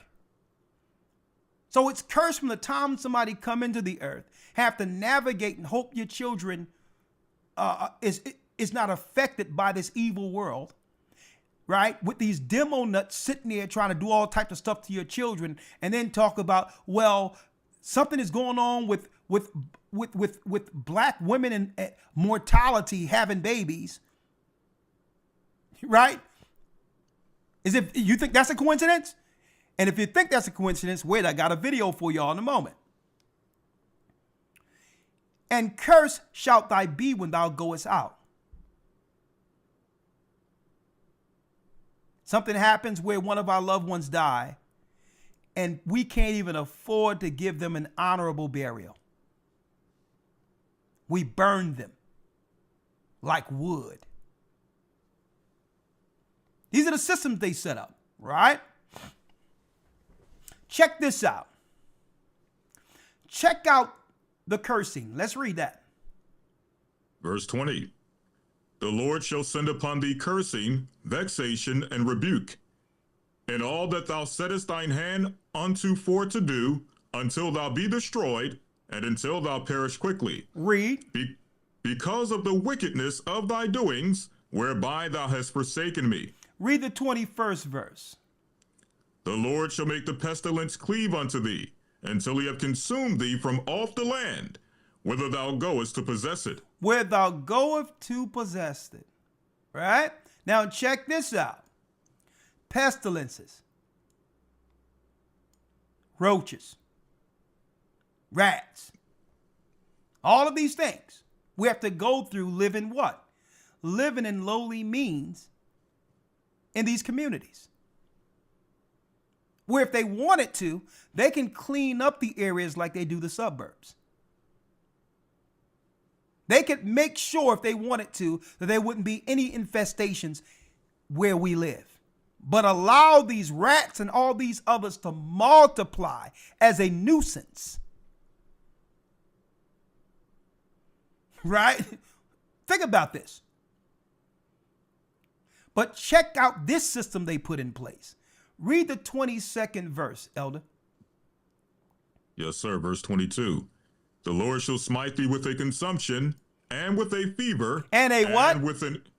And with a fever. And with a fever. So you think it's a coincidence where every time you look with Fauci and others, they're cooking up or talking about a new strain of something? And who was pushing this stuff when it was all going on? It was the liberals to keep our people under control in the poor neighborhoods. And see, I knew this because I had the luxury of traveling outside of the blue states and the blue cities amongst conservatives.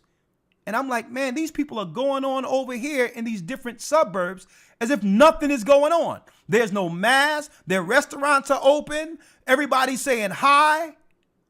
And then you go into Philadelphia, it looks like an episode of The Walking Dead. One woman had a whole clear plastic bag over her. And everybody is scared of one another, masks.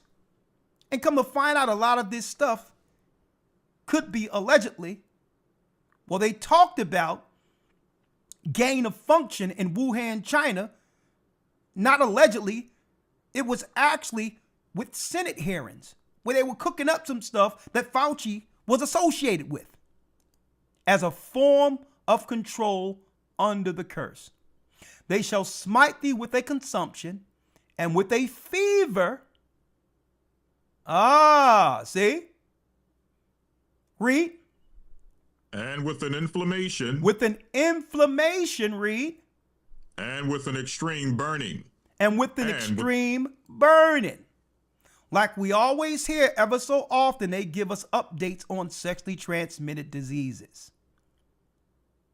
And come to find out, you go back to the Tuskegee experiment, the syphilis experiment, which are bioweapons they were using during the time of the Vietnam War, where what? The Vietcongs was giving syphilis to the women to get the soldiers sick. Well, even before that, hold up, with the Tuskegee experiments. I need y'all to think about this. So everything the Bible is saying, they put systems in place to keep our people under this. The liberals after Woodstock started promoting what? Free liberal. It was called the sex liberation. Well, with the sex liberation, it would lead to what? The transmission of these diseases, which were originally created in laboratories. Right? No laboratories, none of this stuff would exist. So they look at the curses and put the systems in place to keep us under them. Right? Now, let's go down to where they would be taking our children. You'll be betrothed with a wife and another man asleep with her. Let's get that. Yes, sir. Verse number 30. Let's read it. Thou shalt betroth a wife, and another man shall lie with her. Thou shalt betroth a wife, and another man shall lie with her. Now, a lot of us look at this and say, well, hold up. They was ripping our wives away during captivity and during slavery. But look at the systems that we have today through the sex liberation, where someone will be engaged with someone, and guess what? She have now the liberty, without any consequences, to say, you know what? We're breaking this off because I want to deal with him.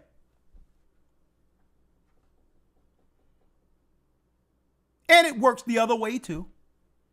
With no consequence, they've put this system in place where there's no loyalty. Which, you see that? And it keeps people under the curse. So what they look at this and say, well, okay, what systems can we put in place to make sure this is continual? The sexual liberation. Thou shalt what? Thou shalt betroth a wife, and another man shall lie with her. Check this out. Read the next one. Thou shalt build an house, and thou shalt not dwell therein. Thou shalt build a house, and thou shalt not dwell therein. There's situations where someone can build a house, he betroth a wife, he put a woman in the house, and then he go to court. He can lose the house, she get awarded everything, and bring another man to live in it for free with no consequences while he pay through child support. So it's the liberals who's putting all of these systems in place to keep our people on the bottom. To make sure they look at this curtain and say, okay, how can we execute this? See? If there's no consequences for anything, then what? You allow liberalism to rule. And by default, it keeps God's people on the bottom. Huh? So we never thought of these particular curses in our modern society, of how it's still being executed under a different model. Right? Let's get the ones about the children. Yes, sir. 32. 32. Check this out. Thy sons and thy daughters shall be given unto another people, and thine eyes shall look and fail for longing for them all the day long. And there shall be no might in thine hand. And there shall be no might in thine hand. We continually look at slave ships and slavery for this particular curse, not realizing the model we're living under today, where something is going on due to the toxic environment that's pushed by liberals that lead to what? Substandard living. Drugs being pushed in our neighborhoods. Crack, now fentanyl, to a point where who? CPS comes in. CPS comes in, and now they have the moral authority to take the children away from the parents. And guess what? Sometimes they luck up with a responsible person who really cares about them. But folks, that's not the norm. The majority of our generation that's screwed up are those who went through the system. Where CPS, these liberal people who's into all types of stuff, now have gained access over our children. They set up systems to be able to grab children right from up under us. And now the children do what? They end up hitting the street, molestation, and all types of things. It seems as if they would have been better off under their parents. Right? So these are the systems that liberals keep in place. CPS, taking the children, and all these others. These are liberals. These are Democrats. So they've been tasked with keeping control over our people by systematically setting up models from one generation to the next to have to keep the curse intact. This is why us being Israelites and following the law is so threatening to them. Because if they are allowed to do this under the curse, but we come back to the Almighty and clean ourselves up to follow the law, they no longer will have that authority given. And slowly but surely, all the money they use through these systems fail. Because you don't have people doing drugs, stealing from each other, where children need to be now taken from their parents. It destroys their whole money-making scheme. It destroys it. So eventually, they have to do what? They have to now fly in, bus in, and everything, a new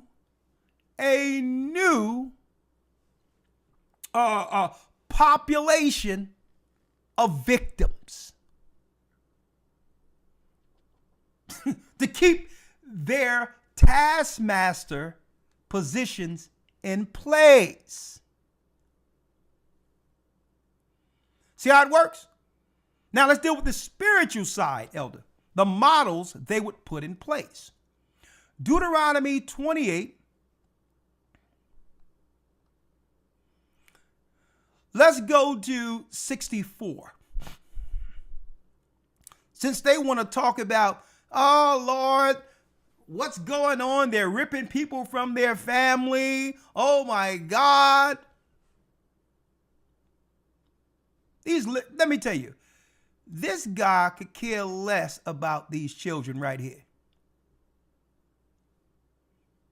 Follow the money. Follow the money. Okay. There's a financial interest they have with illegals because now they need a new pool of slaves to keep their organizations going. Now that God's people have begun to wake up here in America. And I've already showed you, I have the paperwork, the studies they put together in 2019, fearing that the black churches in particular believe that the blacks in America are from the lost tribes of Israel. That scared them. Where they took a poll, even with churches who don't believe in what we're believing. They took a poll of regular churchgoers in the black community, and there was a large number of black people in these other churches who were stating there is something to us being the children of Israel. That in of itself is a threat to them. Okay? Because their whole model is banking on us not knowing. That's their whole model. This is why they teach in the Christian church and all that, you don't got to follow the law. You can sin on purpose and be covered by God. Because they know the curses keeps us under their institutions. It was breaking the law that gave them access to us as a people to rule over us. See? That's why they got these stupid churches telling people that it's okay to break God's law and you covered by grace. Who would promote lawlessness? And make you feel bad for following what's written in the Bible. Make it feel like you're doing something heretical. You're a heretic if you follow the laws in the Bible. Insane. But here's the one I wanted to focus on and drill down on with.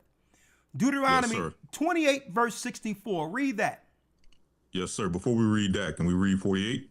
Yeah, 48. Yes, thank you. Yes, sir. Deuteronomy 28 and 48. Read. Therefore shalt thou serve thine enemies, which the Lord shall send against thee, in hunger and in thirst and in nakedness and in want of all things. Oh, man, this is key. So the liberals will always have an institution in place to help the underprivileged. Right? Mm-hmm. We will provide welfare for you, and we will provide what? Council housing, or what you would call urban housing in the neighborhood. Free housing. See? Therefore shalt thou serve thine enemies. That's right, not our friends. They come off as if they're our friends. But if they weren't financially benefiting, they would care less about any of this. These satanic liberals. There's a bag that comes with what they're doing. Why do you think these crazy liberals are out there operating? Because they hold up, they get in front of my money here. The gig is up, guy. Therefore shalt thou serve thine enemies, which the Lord shall send against thee, in hunger. So they would have to set up a place where what? Food banks. And places where we would be what? Appreciative to them for making sure our children eat. Right? When it doesn't make any sense, you have the richest country on earth. You have pillaged all the other countries and have taken all the resources and power, just bagged the president and took trillions of dollars in oil just a couple of weeks ago. So if you have a system like that, where your country is above all countries, all of the citizens should be benefiting equally from the spoils. See that? That's why they took down Gaddafi in Libya. Because whatever he benefited from with the oils was distributed amongst all of his citizens. And a matter of fact, there was a stipend given and all of that in Libya for every married couple. Once you got married, because they what? They promoted the institution of marriage, understanding that marriage leads to a strong nation you'll fight for. So once you were married, you were actually sent a check by the government in Libya. Did y'all know this? And in America, the liberals are working to dismantle families. They're working to dismantle families. Why? It transfers more control to the social control network they have in place. Separated families, you have more abuse, more molestation, which aids towards their what? The programs and nonprofits they set up to service victims. See? You separate families, and now what? You have the criminals and all that who have easier access to the children. You got molestation, criminality. The children grow up struggling. They end up sitting on a corner and having to sell drugs, and the cycle continues, and it feeds the machine. Well, the liberals have all of that in place to benefit from the curse. Right? Mm-hmm. Therefore shalt thou serve thine enemies, which the Lord sent against thee, in hunger. So they'll set it up where, that's right, they'll make sure you get food if you comply. Right. Waiting on stamps, which also aids to what? A level of what? Becoming complacent and not assuming your full potential. If you know nothing is coming for you, something is going to kick in above you to survive. The survival instinct. But if you know something is coming to you every month and every week you didn't have to work for, it changes your whole mentality when it comes to what life is. And it stifles your progress your will to succeed. And they know it.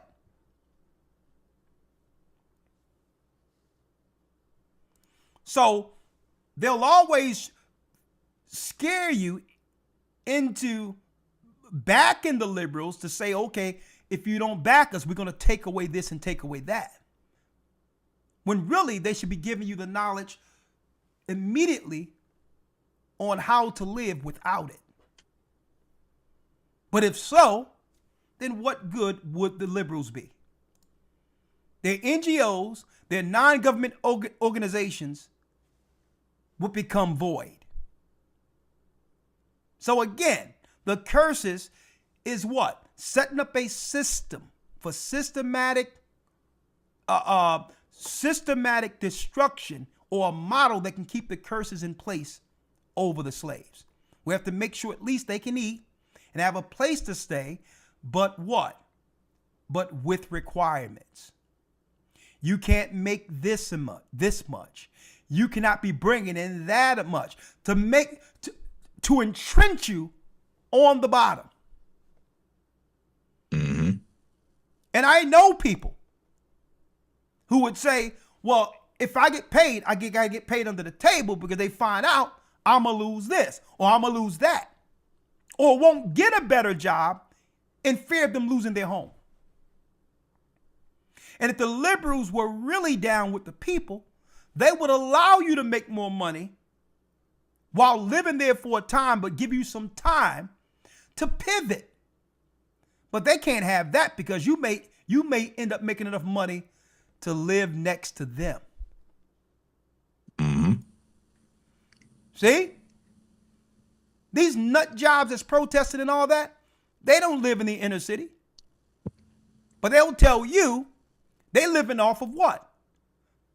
Tax money, nonprofit money. They buying houses and all of this off of taxpayers' money under these NGOs to keep you in place. But if you're living on assistance and try to get enough money to one day buy a house, they won't allow you to save. They find out immediately what you're making and try to evict you. These are liberal laws. Shouldn't they say, well, listen, we're going to allow you to stay there for at least 2 years to save your money, so that now you won't be dependent on the free subsidies anymore. I'll give you 2-3 years. We know you're making more money, but that's good because you can save in one day, scale to a point where you don't need the system. See that? So they put that curse in place. It is nothing but these liberals. Right? And check out what it say here, finishing up 48. Read it. And he shall put a yoke of iron upon thy neck until he have destroyed thee. Look at that. So basically summarizes everything you just stated, how you feel bound to them. Now, you feel like you have to support them, because if you don't get your subsidies. You don't get any food. You don't get any housing. Yeah, no clothing. And then they put a yoke, or what? A burden on you. When now you're beholden, you're yoked to them now. Even though you don't agree with anything they're teaching, anything they're about. You're not about putting a dress on your son. You're not about transitioning girls and all this. You really know that it's wrong to abort children. But now you're yoked to them for the sake of what? Existing. Mm-hmm. If I'm not down with this party, even though I know it's evil, then I'll lose everything. Huh? I need y'all to check this out. So now, Elder Lawyer, a nation divided against itself cannot stand. One reason the nation is divided more so than ever is because God's people have begun to wake up. See, but now, keep in mind, both sides were getting paid off of keeping us at the bottom. The more we rise, and overcome the curses, the less riches go to either side. And now they're scrambling for who's going to have control now that there's less for them to divide. This is why now they begin to fall on one another. Democrat against Republican, liberal against conservative. The whole thing is getting exposed to a degree where they can no longer hide. They're about to lose everything. So now they're fighting for what's left. That's what we're witnessing right now. What did Trump do? To start the wheel rolling, the ball rolling. He understood how the model was set up. Trump is not exposing anything that didn't exist since the beginning of the country. It was always illegal. Everything they're doing has always been illegal. Right? So what is Trump doing? He's just showing you how the sausage is made. That's it. And this is why the liberals are losing their minds. How the sausage is made. He's just showing it. It's all a farce. All the politicians set up a nonprofit. You get some victims with some fake name to claim that you're helping the people. For Your Family Foundation or some crap like that. Mm-hmm. There's what? There's allocations in the budget for philanthropy and for those who would service the city. There's money allocated for the poor that nonprofits have access to. As long as you can show that you are contributing something to the slaves. See how it works? So they set up these nonprofits, which is straight garbage, get access to the finances, and then take a piece of it, funnel it through whatever group they're going to use. Usually it's a foreign group that came in through a religion. See? And that particular people, be it Arabs, East Indians, they take a part of that money that was in the budget and they kick it back into the campaign for that particular politician. And the cycles continue. From one election cycle to the next. It have always been that way, especially since the civil rights movement, when our people were deceived into joining the party that was hanging us during Jim Crow. Okay, out of Reconstruction, the people that had on the white hoods and all that were all Democrats. So at that point, after Martin Luther King, we switched liberal, because Martin Luther King said, well, at least for this voting cycle, if you give us these civil rights, we're willing to go and vote Democrat now. But it wasn't to stay Democrats. See, it was only for that cycle because, and guess what? It was Republicans who brought forth the civil rights movement, and it was Democrats who tried to filibuster it and stop it from coming into existence. But JFK, okay, he came in and he was like, you know what? We'll vote for you. But it wasn't meant for us to stay liberal. So they end up killing Martin Luther King. They end up killing JFK and putting in Lyndon B. Johnson. And all of them behind closed doors says, we're going to have these N-words voting Democrat for the next 200 years. Not realizing we were attaching ourselves to a bunch of crazed, Satanists, crazed hippies. Huh? So we're breaking it down for you here. Right? So in that, Elder Lawyer, they started bringing in COINTELPRO and infiltrators. Right? Like the guy we have here. Right? Elder Lawyer. Like the guy we have here. Let me put him up in here.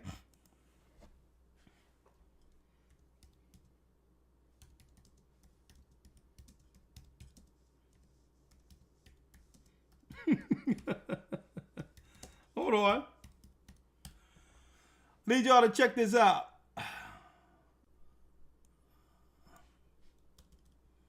All right, let me get him here.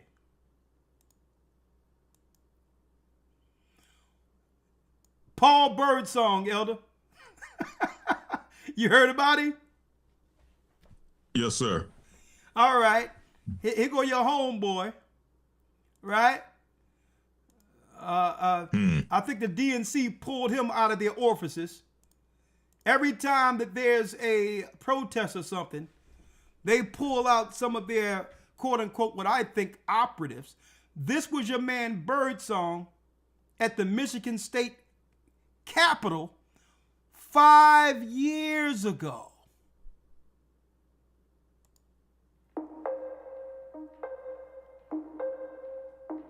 All right. And a bigger reason that I'm doing what I'm doing is because I'm a gang member. And I used now here it is. You know, I'm going to put myself on blast. The reason I'm doing what I'm doing here is because I'm a gang member. Right? So who makes the block hot like this? So he gets out there. This camera is from what? It's a main corporate entity that's filming him. Folks, do you know you can buy a brand new house with this camera? So this is not a regular camera here, folks. And the equipment that it's attached to, you can have a place to live. So out of nowhere, 5 years ago, this guy just came out and check him out, Elder Lawyer. He said, listen, I'm gonna show you what I'm dealing with. I'm a known gang member. Who does this? And a bigger reason that I'm doing what I'm doing is because I'm a gang member.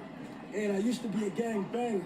Difference between a member and a member is just part of it. A banger is somebody that's running around destroying shit and hurting other people because they wear the other color. The other day I tied my flag with a rival. We were out here, I tied my flag with a rival. We exited black on black crime. We exited stupidity. We exited genocide, self-imposed, and self-hatred, and entered humanity. We unified together and stood. That did something to me. You see what I'm saying? And as you can see, there's nothing going on around him. He's practicing the script. It seems like he's downtown someplace where, you know, like the yuppie areas, we used to call it growing up, like what we would have like Rittenhouse Square, a nice to do area. It's very nice here, right? A park up the street. And he's talking about he used to be a gangbanger, right? So this is how they pull out their operatives. Now, in the midst of it, he's going to let them know if they come stepping on him wrong, him and the blood's going to have to do some work. Did is it made me feel obligated because of all the destruction I caused to cause some construction, to cause some change. And that's why I'm here, and that's why I did what I did. I don't expect anybody to stay with me. I didn't expect anybody to come in the first place. I was going to be there alone, whether they came or not, and I will continue to be here alone, whether they came or not. So obviously this guy changes roles depending on the scenario, right? So obviously the DNC or somebody calls this guy for whatever events they're doing. And this is why I say don't believe anything you see out there, right?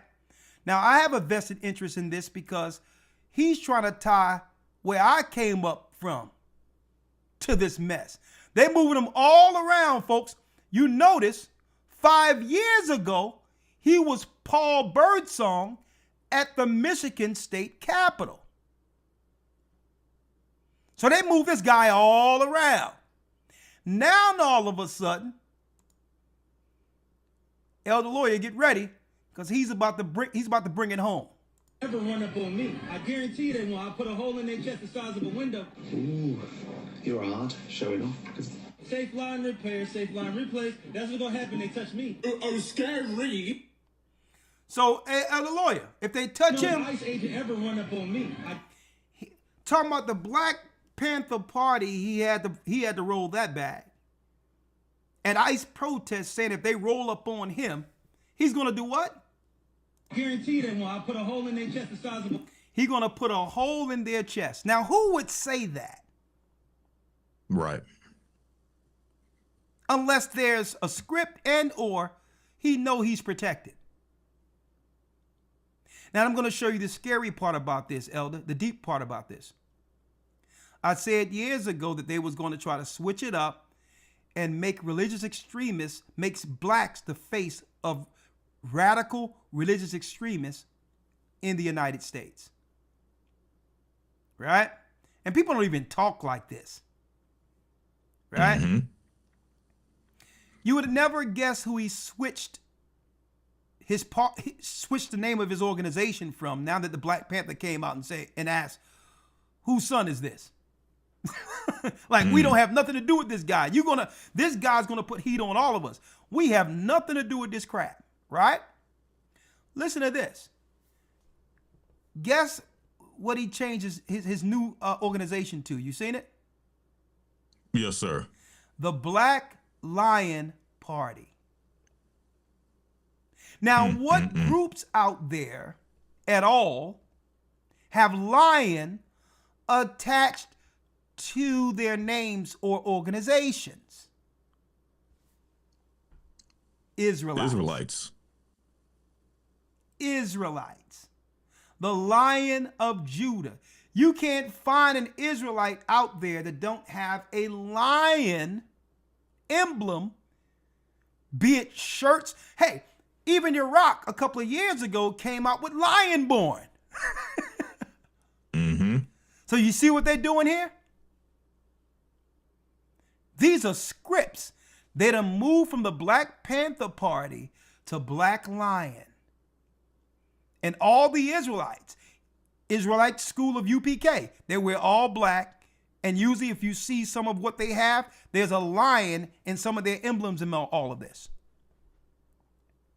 So now, don't be surprised if they use this guy as an operative to demonize Israelites. Now, I'm putting this out there because as an example, they can get any people behind them. You should have seen him posing with his so-called posse. Okay, looked like some people that was just sitting on their stoop that he paid $5 each to pose. Right? So this is how they're going to eventually move it to Israelites. Right? Now, next thing, Elder. Do not fall for what they're saying. Now, check out this, Elder. Here's a nurse.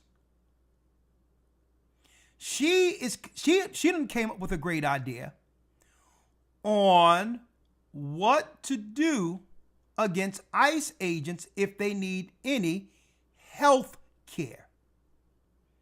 If they find themselves in a hospital or need nurse care.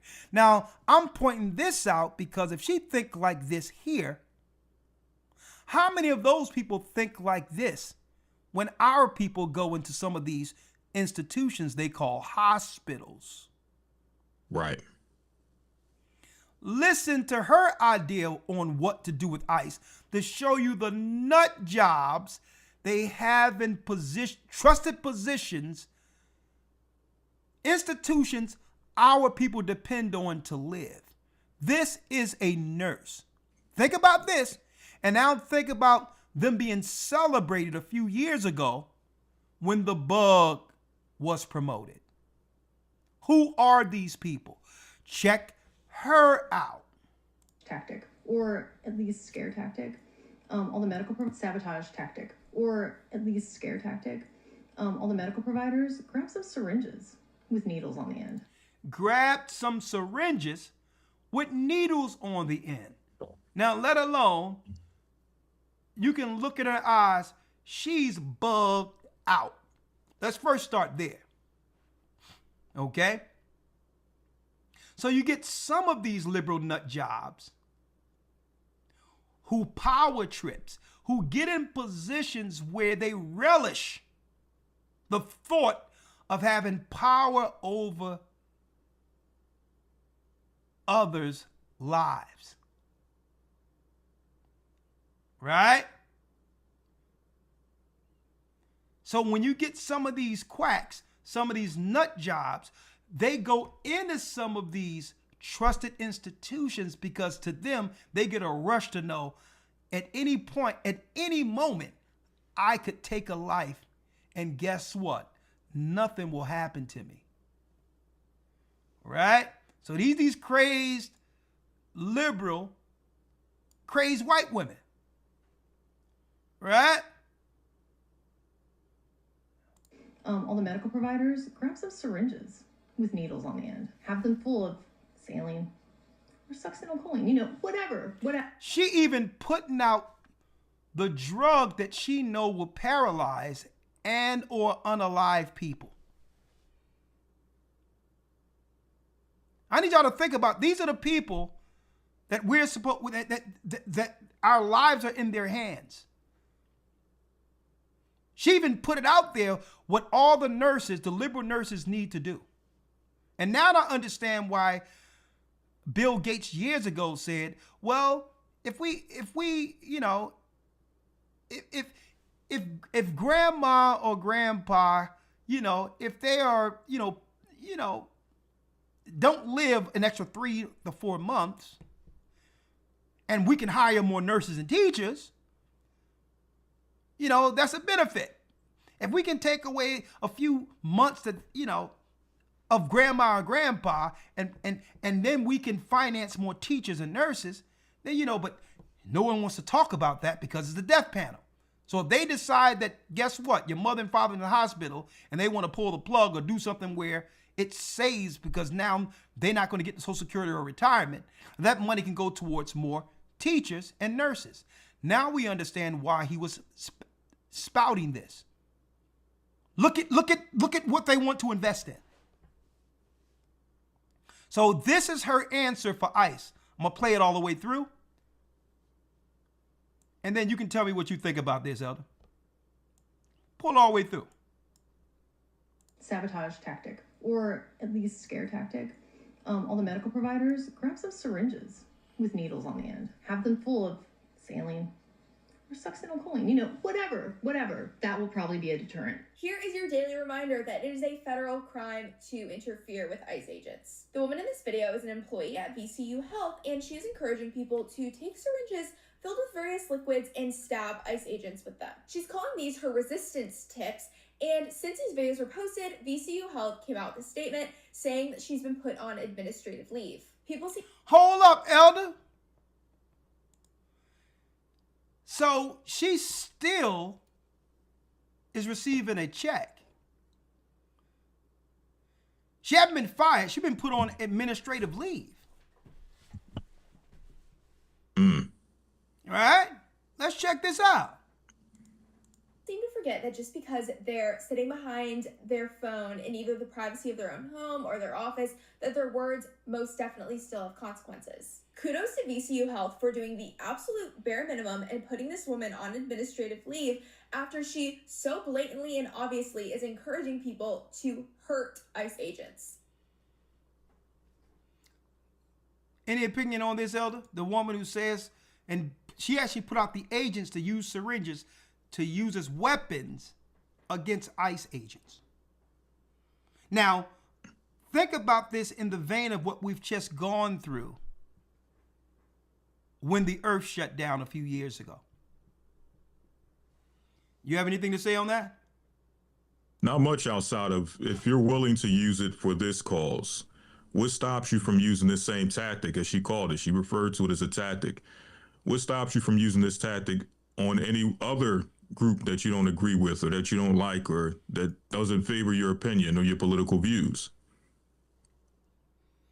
Because that's her personal view on how to nullify an enemy.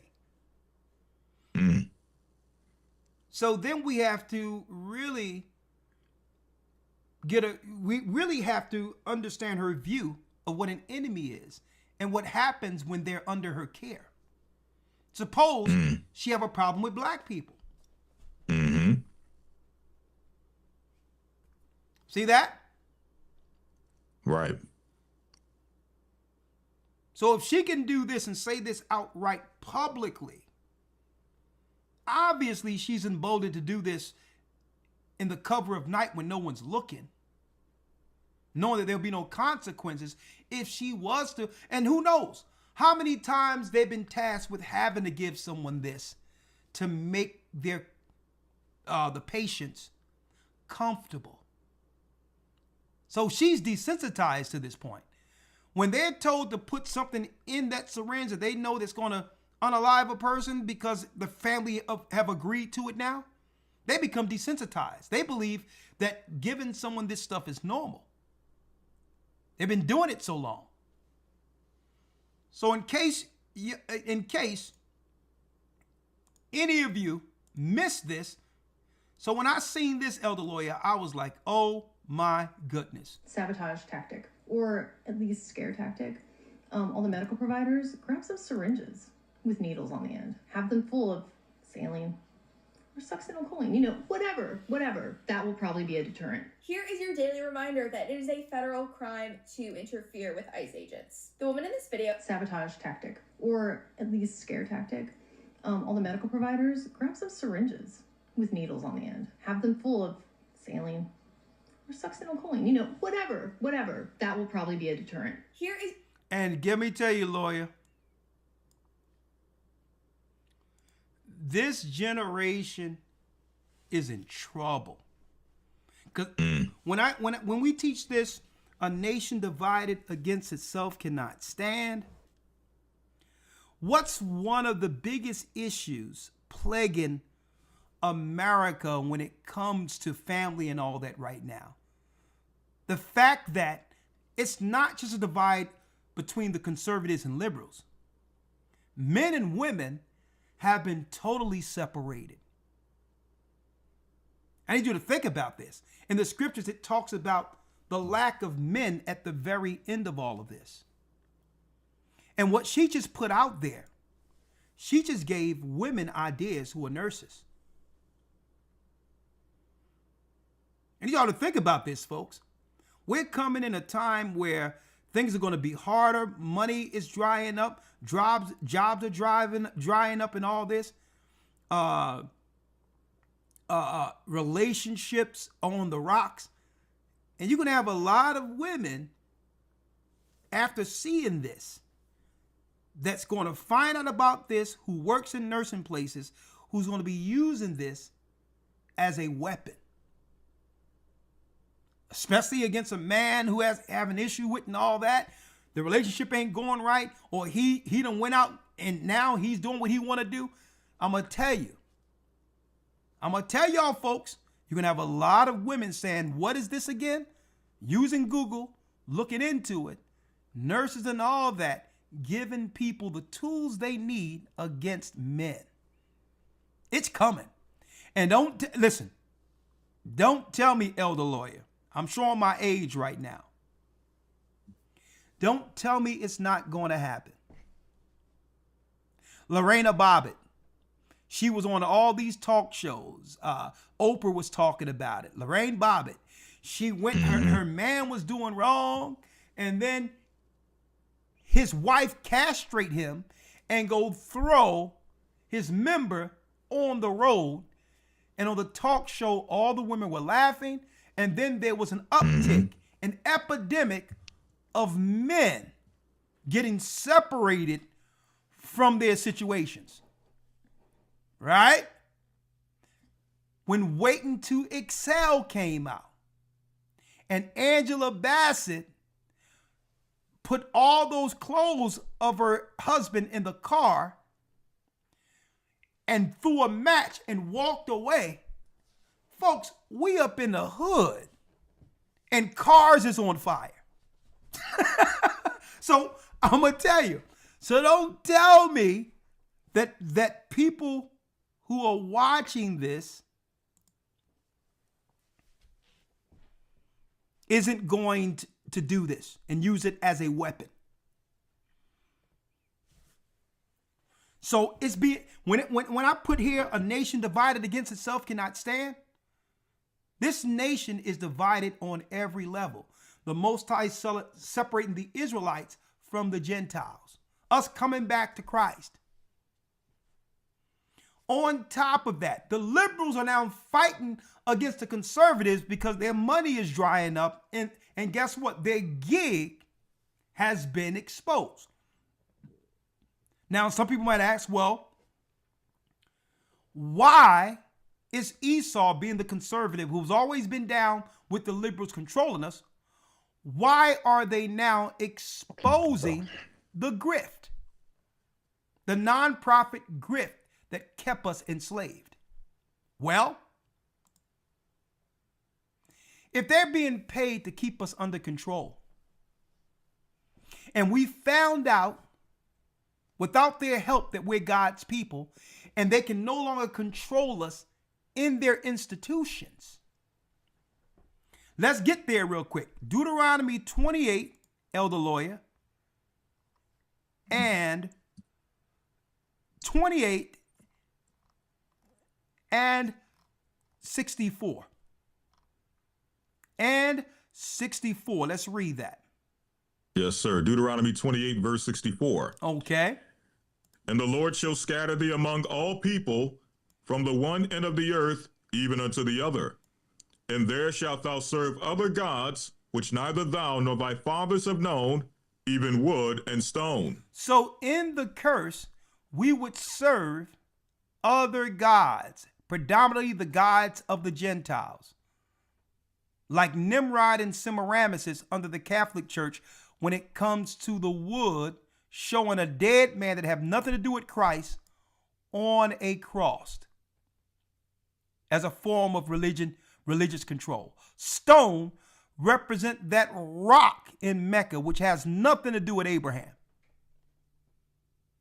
So why are the liberals getting exposed right now, and their grift is now being highlighted and magnified before the world?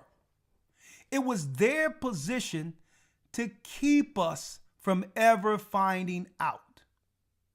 They were paid to come amongst us to keep us disoriented, confused, against one another, and we still rose above their deceit and begin to convert the poor into understanding that they are in fact God's people. The liberals dropped the ball, so they're no longer useful. If they cannot control the slaves, then guess what? The gravy train has dried up on them. If you can't control the slaves, because once they find out the gig is up, our riches is based on them complying to servitude. Based on them just agreeing with their low status.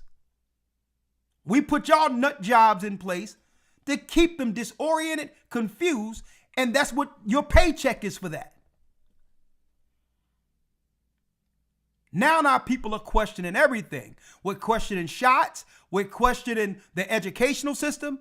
We're questioning everything now. And then on top of that, what's being exposed, Elder Lawyer, is they're stomping hard for strangers who are not invested in this country at all. Harder than they've ever stomped for us. And our people are looking back at this and saying, hold up now. This is interesting. When it came a time where our people needed something, y'all would always retort as Democrats, well, I can't do but so much. Or I can't do it because of the Republicans. But then we look at it and our people are struggling. We're losing our jobs. Our children are suffering. We have no money. And here it is. We come to find out you got billions for Somalis.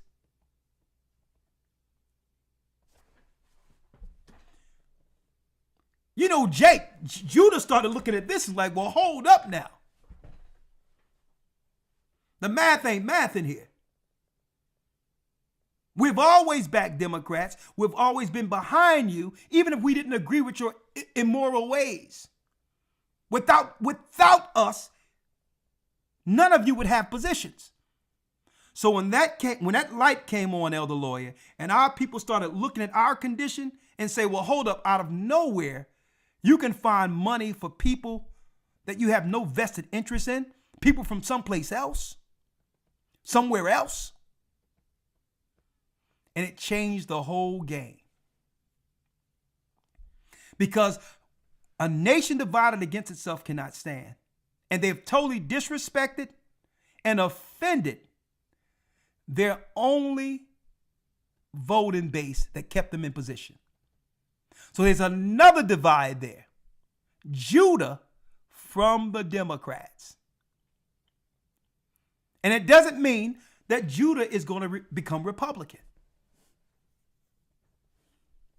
Judah is saying, you know what? It's time for us to chart our own path.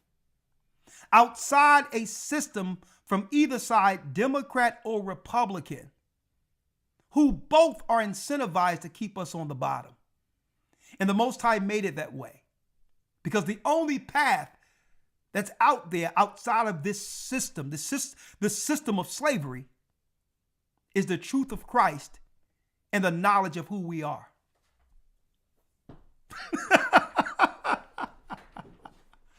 Right?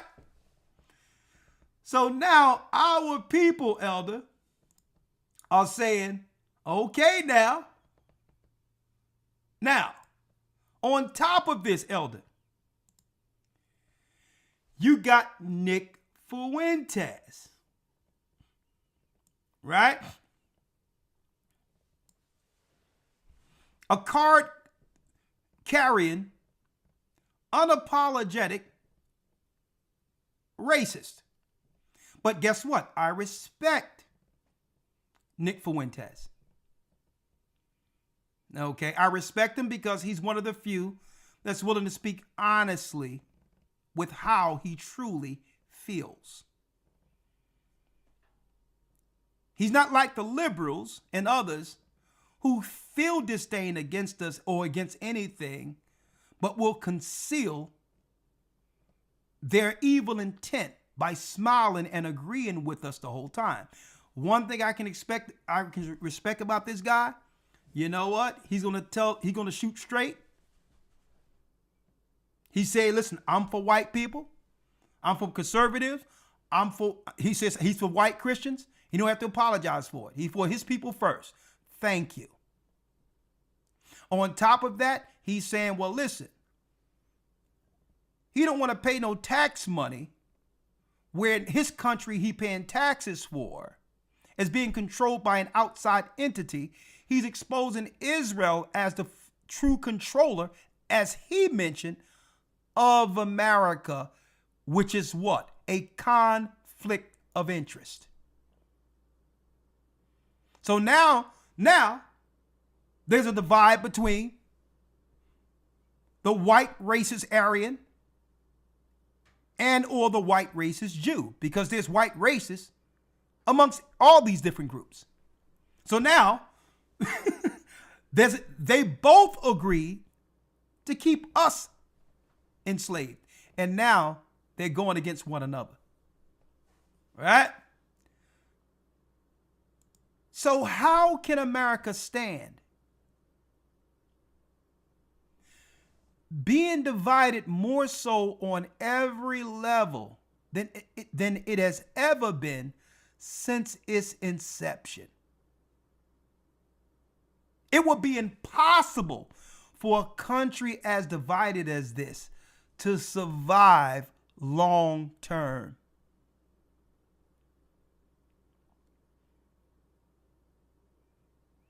And I can give you some examples. Even though there was racism and division between blacks in America and the whites, Edomites who were over the enslavement, when it came time to stand together and rally for self-preservation,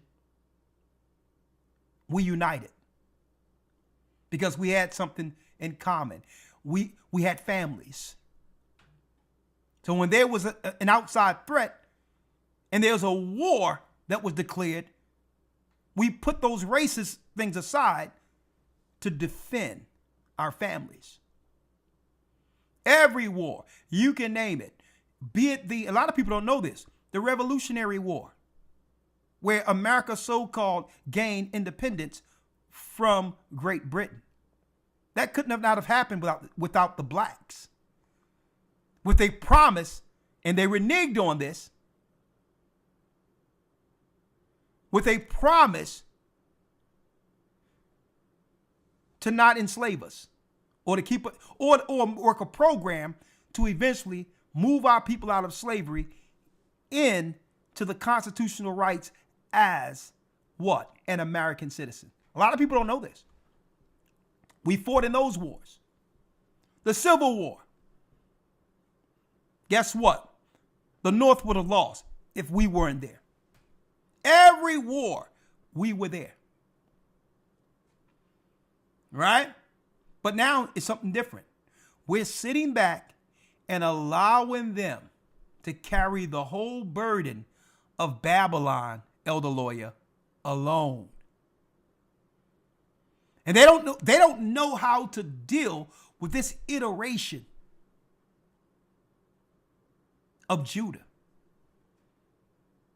Okay? This iteration of Judah is no longer emotionally invested. We tried everything we could to be appreciated. We tried everything to show that we're not a threat, that we just want to be treated like people. We've tried everything to be unified, fought for not just our rights, but the rights of every person throughout the earth. And continually, they did what? They showed us their narrow red behinds. So now Judah is in a different place right now. Judah is indifferent. It's not like Judah doesn't care at all, but Judah isn't invested. Judah is saying, we tried everything else. We're going to try something we never tried before. We're disengaging.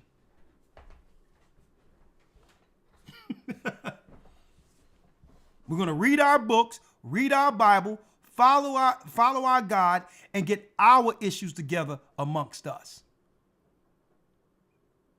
In particular, we expand this, being that we understand who we are beyond Judah. But I'm talking about the view from an American, black American view, who are from the tribe of Judah. But now it's like all the 12 tribes that come to the knowledge of the truth. We're going to follow the Most High together. We're going to gather together, those two sticks together. And guess what? We're going to respect everything that's going on out there as far as hope that it works out for you all. But we will not engage for no reason. Right? Someone says we're eating our popcorn. There it is. Right? So let's check out, Elder Lawyer, what a few of these, what's going on, and then we're gonna read what Christ say. A matter of fact, let's read, Elder Lawyer. Let's go to Isaiah 32:5 real quick. Isaiah 32 verse 5. right? Yes, sir. The book of Isaiah 32, verse 5. Isaiah, and this is what happens when Israel began to rise from up under the curse. The liberals lose their power, and eventually the Edomite powers are saying, well, why are we financing you if the children of Israel are no longer trusting the system anymore or willing to follow the liberal way? If you can't keep the children of Israel in sin and under control, then guess what? We have no use for you anymore. We're going to dry up your money. We're going to show people the con game of how you've been using money and cycling it into your campaigns and all of this. And guess what? Your immigration trying to replace us right up under our foot isn't going to work. See? Because we would have to vote you into power in order for you to legalize all of these people into law and make them citizens. They was all, Elder Lawyer, they was this close. They almost had everyone conned. And in position, they was right there talking about a fast track to citizenship. That's how close they were. And now our people seeing this, I'm like, oh, one more administration, it would have made the black people in America's political power obsolete. They were close. See? Elder Lawyer, let's read it. Yes, sir. Isaiah 32, verse 5. Isaiah 32, verse 5. Let's read this. The vile person shall be no more called liberal, nor the curl said to be bountiful. So the vile person, which are really these liberals, shall no longer be called liberal. These are the people we've attached ourselves to. The vile person will no longer be called liberal. Let's get liberal in the Hebrew. All right? That's Nadyab. Right?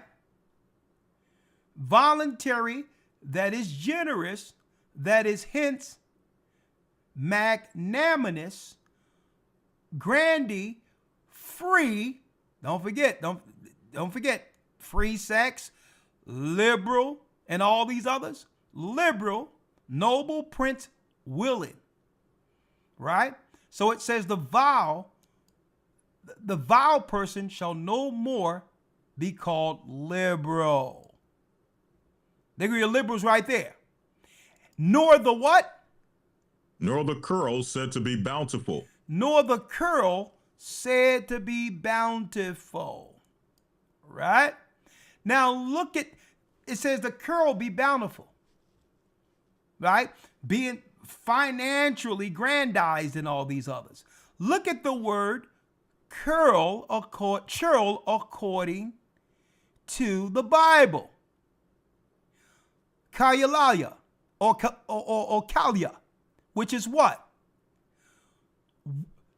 Sense of withholding. Niggardly. Nor churl. The liberal nor the niggardly. It says, nor the niggardly said to be bountiful. Okay? So all this ignorant crap that's going on with that woman operating negatively from Texas, this congresswoman acting like a fool, the Most High he's exposing it all, and our people are saying, you know what? No more. No more voting for the niggardly. No more backing the liberal who have destroyed God's people, the vile man.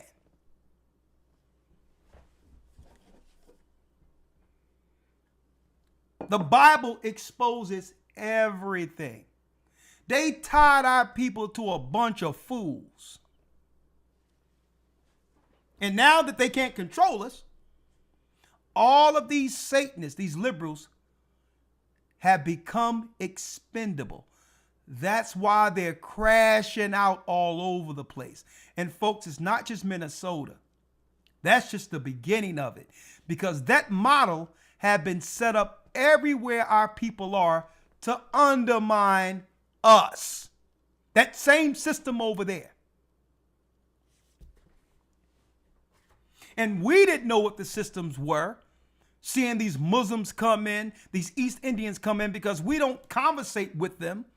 We don't do anything with them to know how they're actually leapfrogging us within one generation. But they've been dealing with this con for decades, undermining us while God's people suffer.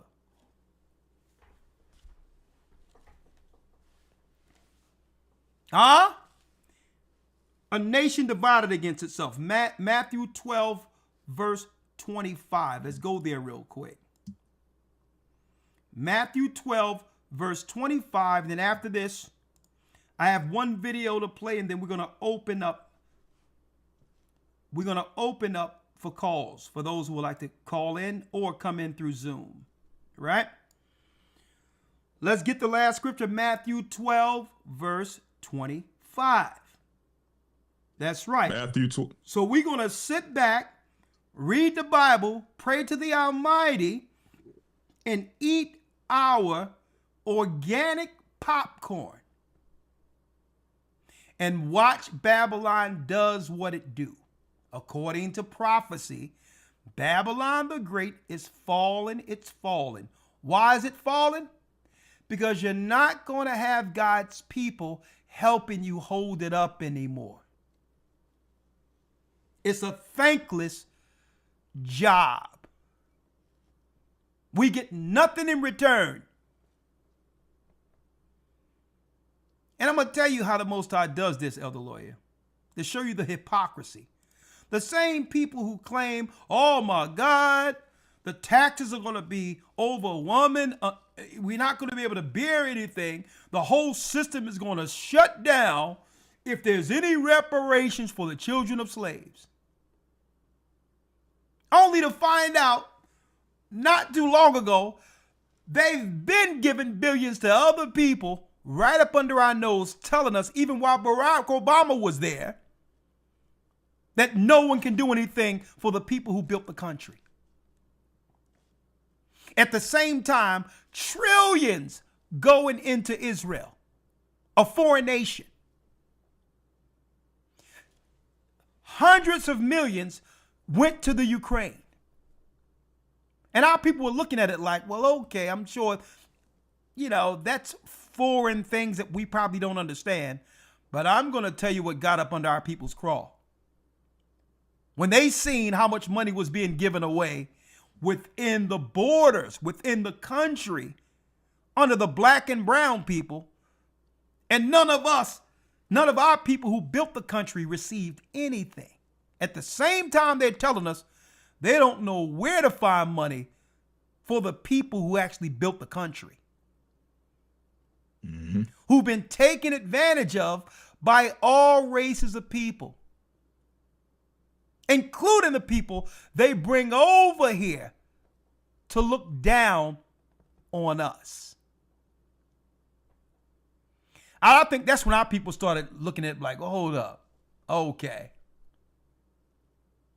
They done pegged us into a hole to be what? To be subservient and to be trodden down upon. It's our position to get stepped on by everyone. And our people are saying, listen, no more. Right? What did Christ say? Let's go there real quick, Matthew. Yes, Matthew sir. Matthew 12, 12 25. and 25. Let's read it. And Yeshua knew their thoughts and said unto them, every kingdom divided against itself is brought to desolation. Yeshua knew their thoughts and said to them, every kingdom divided against itself is brought to desolation.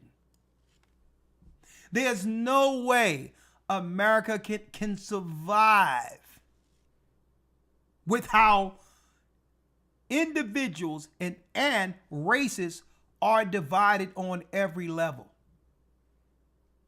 On every level. You think about it, there's a divide in every area of the people who's tasked with defending the country. Right? Families can't stay together. Man can't stand woman. Woman can't stand man. Children are out of control. They don't want to listen to the parents. The parents have given up trying to guide the children. The conservatives against the liberals. Now you got these people losing all of their money now that they're getting exposed. All right? They running in front of ICE trucks and all that, saying, oh, what's going on? Protest, waiting for us to come out. And guess what? That's right. The cavalry isn't coming. The cavalry isn't coming. And here's another thing, Elder. Behind the mask. Come to find out, here we go.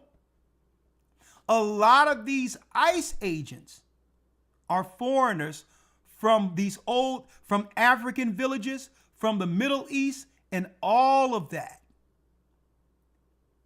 It was exposed in one of the ICE agents. He was straight. It sounded like he was from one of those African guerrilla areas in Africa. And he was masked up.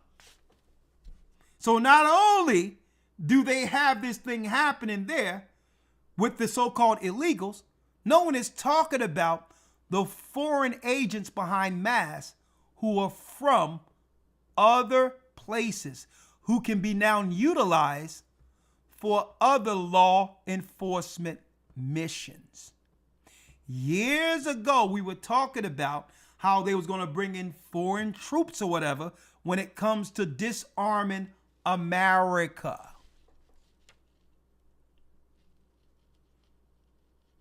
Okay, so that's going on too. A nation divided against itself cannot stand. Is brought to desolation, read. And every city or house divided against itself shall not stand. And every city or house divided against itself shall not stand. Well, doesn't that sound like America? So now what we must do is come back to the Almighty, circle the wagons, get with those of like mind, and brace ourselves to navigate through this trouble together. It become what? The cage of every foul and unclean bird, which means when they brought all these people into America at once to undermine us, well, these nations brought forth the demons and spirits that destroyed their communities from where they're from and the countries where they're from. Well, that's what came over to America with them.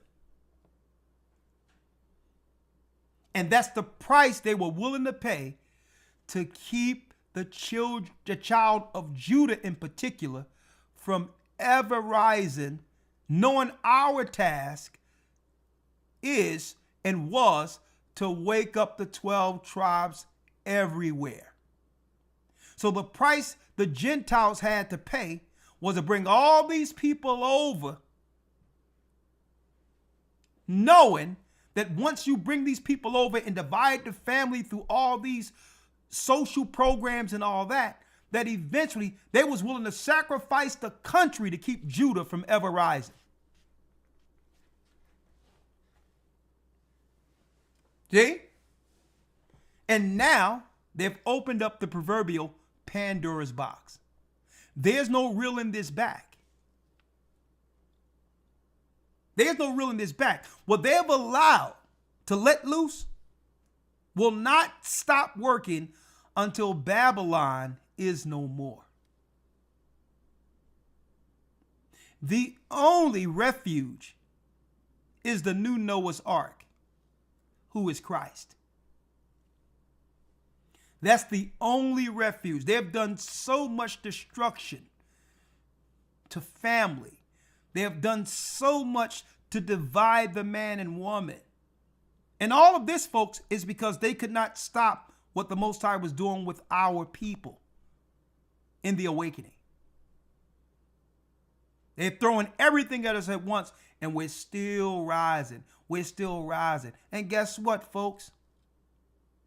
We are not to fear. This is what freedom looks like. If the Most High kept this thing stabilized for long, we would begin to think that what? America was the kingdom that was promised. See? We must seek for something greater than this now. And there's no other place better on earth than America. So once America's done, we have to seek for something greater. And what's greater is only what the Most High promised and what Christ can provide. I thank the Most High that what comes next belongs to God's people. Huh? Hold tight. We got one more video to play, and then we'll open it up for calls. Elder Lawyer, you think you can go another extra 30, 40 minutes with me tonight? Yes, sir. Let's do it. All right, brother. We're going to take a quick break. We'll be right back in a moment. The Bible. Is it hard to understand? When it comes to reading the Bible, the first thing that comes to mind is the fact that this is the Word of God. The seals have been broken, and the truth is here. And when we go throughout the scriptures, when we go throughout extra biblical records, we find that the language that God employed, that He used to create the heavens and the earth, was the Hebrew language. Christ said, I came for the lost sheep of the house of Israel. But yet no one, no religious leader, no religious church out there anywhere can now identify the 12 tribes of Israel. Can we? God is quite simple, but it seems as if man makes understanding Him hard. What are those mysteries? The truth of your book and the truth will make you free. The Hebrew and Bible Academy. You're invited.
All right, jumping right in. And yes, Hebrew and Bible Academy, you are invited. We will be taking enrollments in 2 weeks for the new academy for those who would like to be a part of that.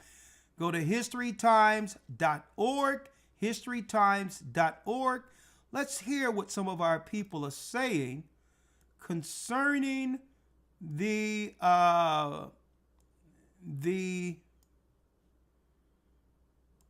why our people are saying persona non grata to these protests. All right. We are not to get into this at all. This is none of our business. Okay. They're distracting people because they're going into the midterms and they don't want people, demo nuts, don't want people talking about all the money they're funneling through these non-profits. It's not just in Minnesota.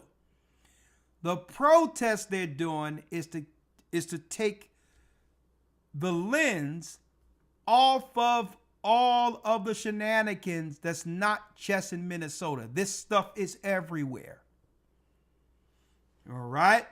So we have nothing to do with what they're talking about. Now, let's go into this real quick, Elder Lawyer. I don't know what's going on with these septum rings. Lord, have mercy. Have mercy on our soul. They look unsanitary. It looks crazy, okay? But anyway, let's see what she have to say about,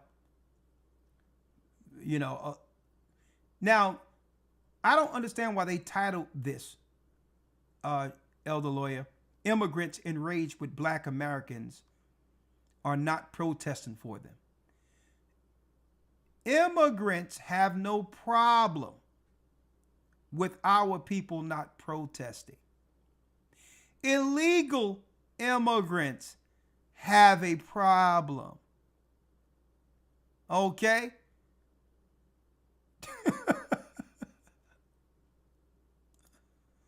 I mean, think about this.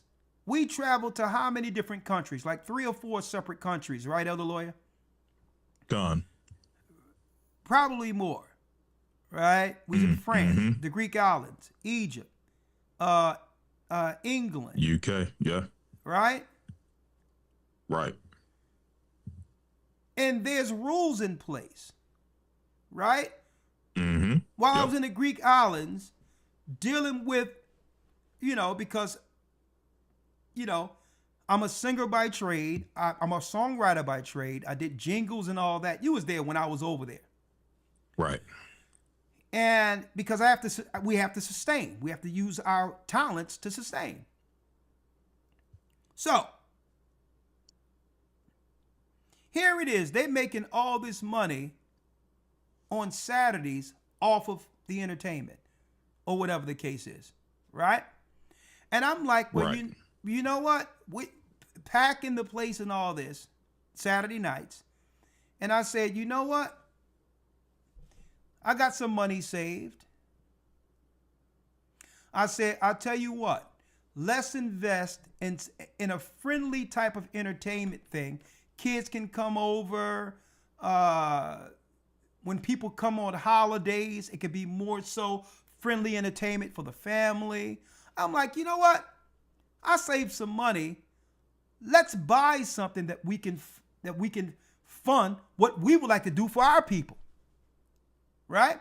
So I asked the guy, what would it take for us to buy our own business here? Now I'm thinking like an American. If I got the money, it's okay. Right? We're employing their people. Right? It's free enterprise, I thought. And they're looking at me saying, well, unfortunately, listen to this, brothers and sisters.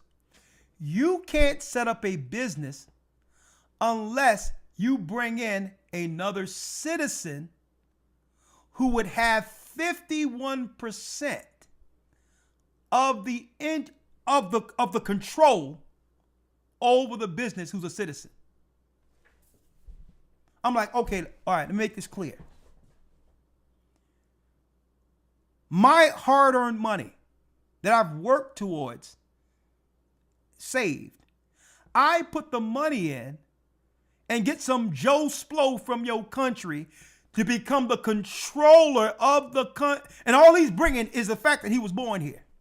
They was like, well, yeah.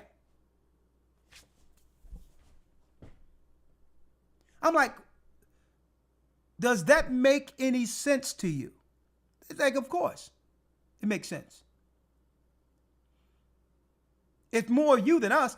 If Americans were to come over here and do what you're doing, we would cease to exist because y'all have the talent, y'all got the money, y'all got all the things, and our people we borrowed out of business.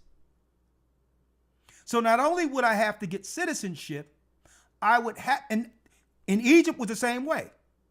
But if you set up a company here, anything you set up, one of our citizens must have 50% or more ownership of that particular business. But they can come here to where our people slaved, get a business, and guess what? They don't have to, there's no requirement for them to have one of us as partnerships with their business.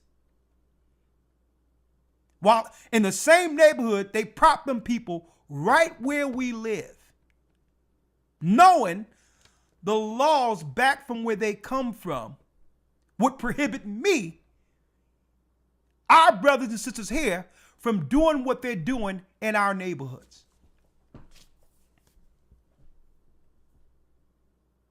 See, and that's why it's important that brothers and sisters travel to understand how wrong they're doing us.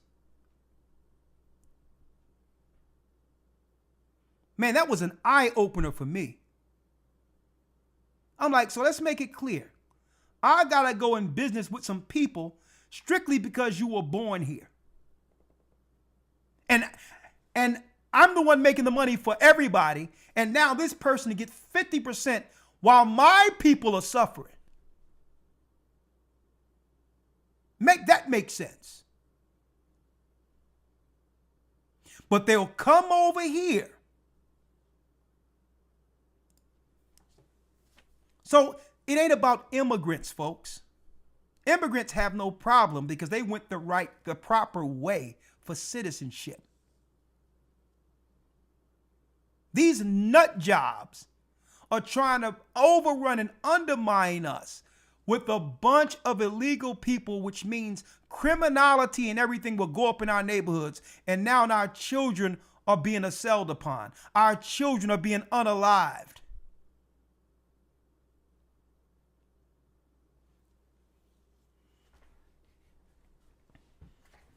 See, I'm glad, Elder Lawyer, we was able to travel the world to understand how much these people have taken advantage of us. And then what they'll do. I'm going to tell you what they'll do. In Egypt too. This is what they do. You set up a business with them. They learn your model. They learn your secret sauce on how to you actually make your business run. And what they'll do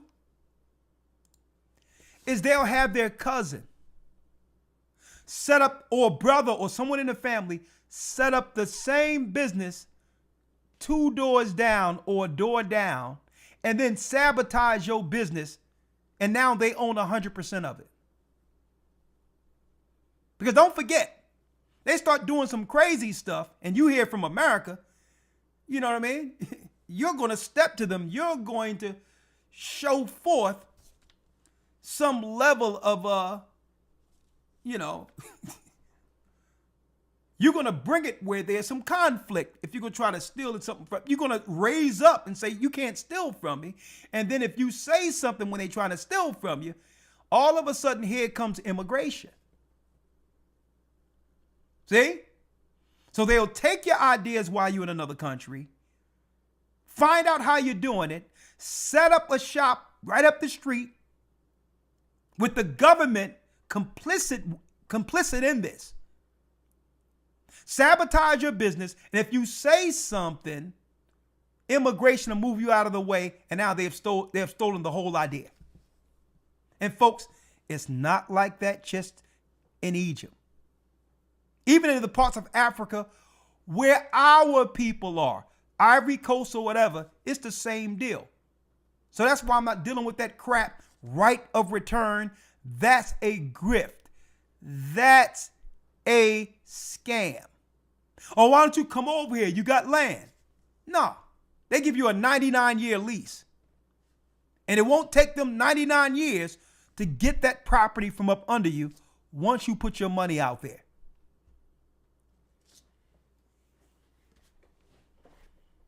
All right? Fair use.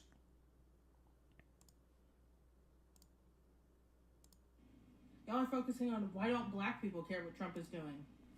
We do. But we're focusing on us and ourselves to survive through this. Which You heard what you said, Elder? Yes, sir. Y'all wonder, now you would have thought that we all had a powwow, that there was a meeting where all of Judah and America came together. No, it's the Holy Spirit, folks. It's the Holy Spirit. All of a sudden, from different walks of life, from different belief systems, we're all coming to the same conclusion at almost the same exact time. Tell me that's not the Almighty. Listen to this. made a video earlier, I took it down, but y'all are focusing on the wrong people. Y'all are focusing on why don't black people care what Trump is doing. We do. But we're focusing on us and ourselves to survive through this. What y'all need to be. Thank you. No, it ain't our position to stop Trump from doing what he's doing. Even the Most High says that you can't not resist the power. The authority that's set up. You think listen, every empire that was set up, our God allowed. Okay? That's the realization of it. Well, I'm going to go get knocked over my head and get dragged over a bunch of liberal nut jobs. And these are the same people who also marched to unalive our children with the abortion and all these others. These are the same people that's telling us that our sons should put on dresses. Okay?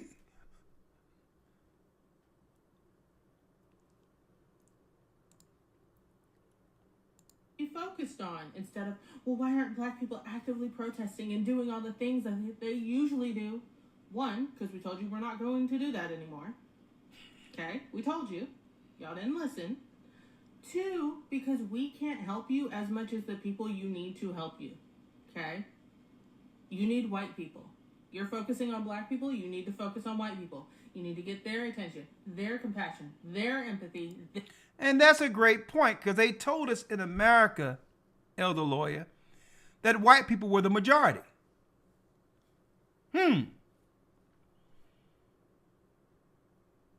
Because what allowing illegals to do what they're doing and undermining us, which will drive down wages when there's no jobs already.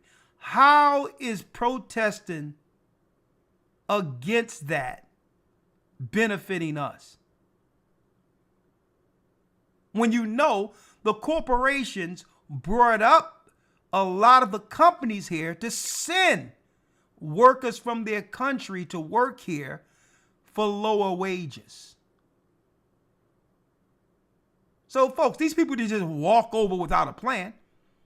They had maps, they had everything, and they had people to meet if they could make it over the border, which was attached to corporations who own companies here in America. They would rather pay slave labor than the people who work here to make profit. So that would be, our people would be starch idiots to go out there and get in front of something that was put in place politically to undermine our people financially. Haven't we suffered long enough? You got to be out of your mind. Oh yeah, you're going to get in front of a foreign ICE agent who's probably have killed people where he's from. Okay. I'm going to protect the guy, the illegals who's here to steal all of our jobs.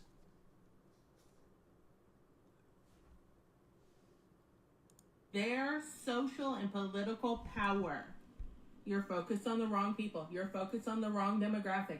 Black people don't make up the vast majority of this country. We don't make up the vast majority of politicians. We are not in the White House. I'm telling you, you need to focus on white people and getting them to actively care and campaign and protest in your name, in your favor, and leave black people alone. Oh, no, brother. I'm sorry. I mean, you know what I mean? Noble, you got 12 subscribers. I'm down with you. But let's go to the next thing over here. All right? I appreciate you, my brother. All right, let's go slide right here. No, not him. Not him. Right now, that guy's in a doghouse. All right? Let's get you right by. Right? No, not you, brother. All right? Corey Holcomb did some straightening there. Now, understand what we got going on here, Elder. You got young women waking up and saying, this is not our fight. Now, I'm going to ask you, Elder Lawyer, why would this be, according to your view on this, why do you think this would be a white person's fight?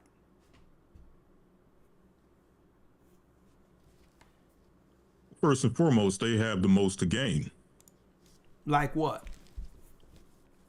Well, if they're benefiting from certain programs that usually come to immigrants, they're getting kickbacks from certain programs, financial programs that are set out for, really not even set out for immigrants. It's monies that's set out for certain things for our communities, but immigrants pretty much get they get the dibs on some of these finances.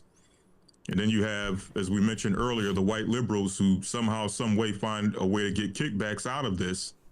Then obviously it's in their interest to go out there and protect their bag. So it's in their interest because, right? Because without victims, it dries up. Their gravy train is dried up.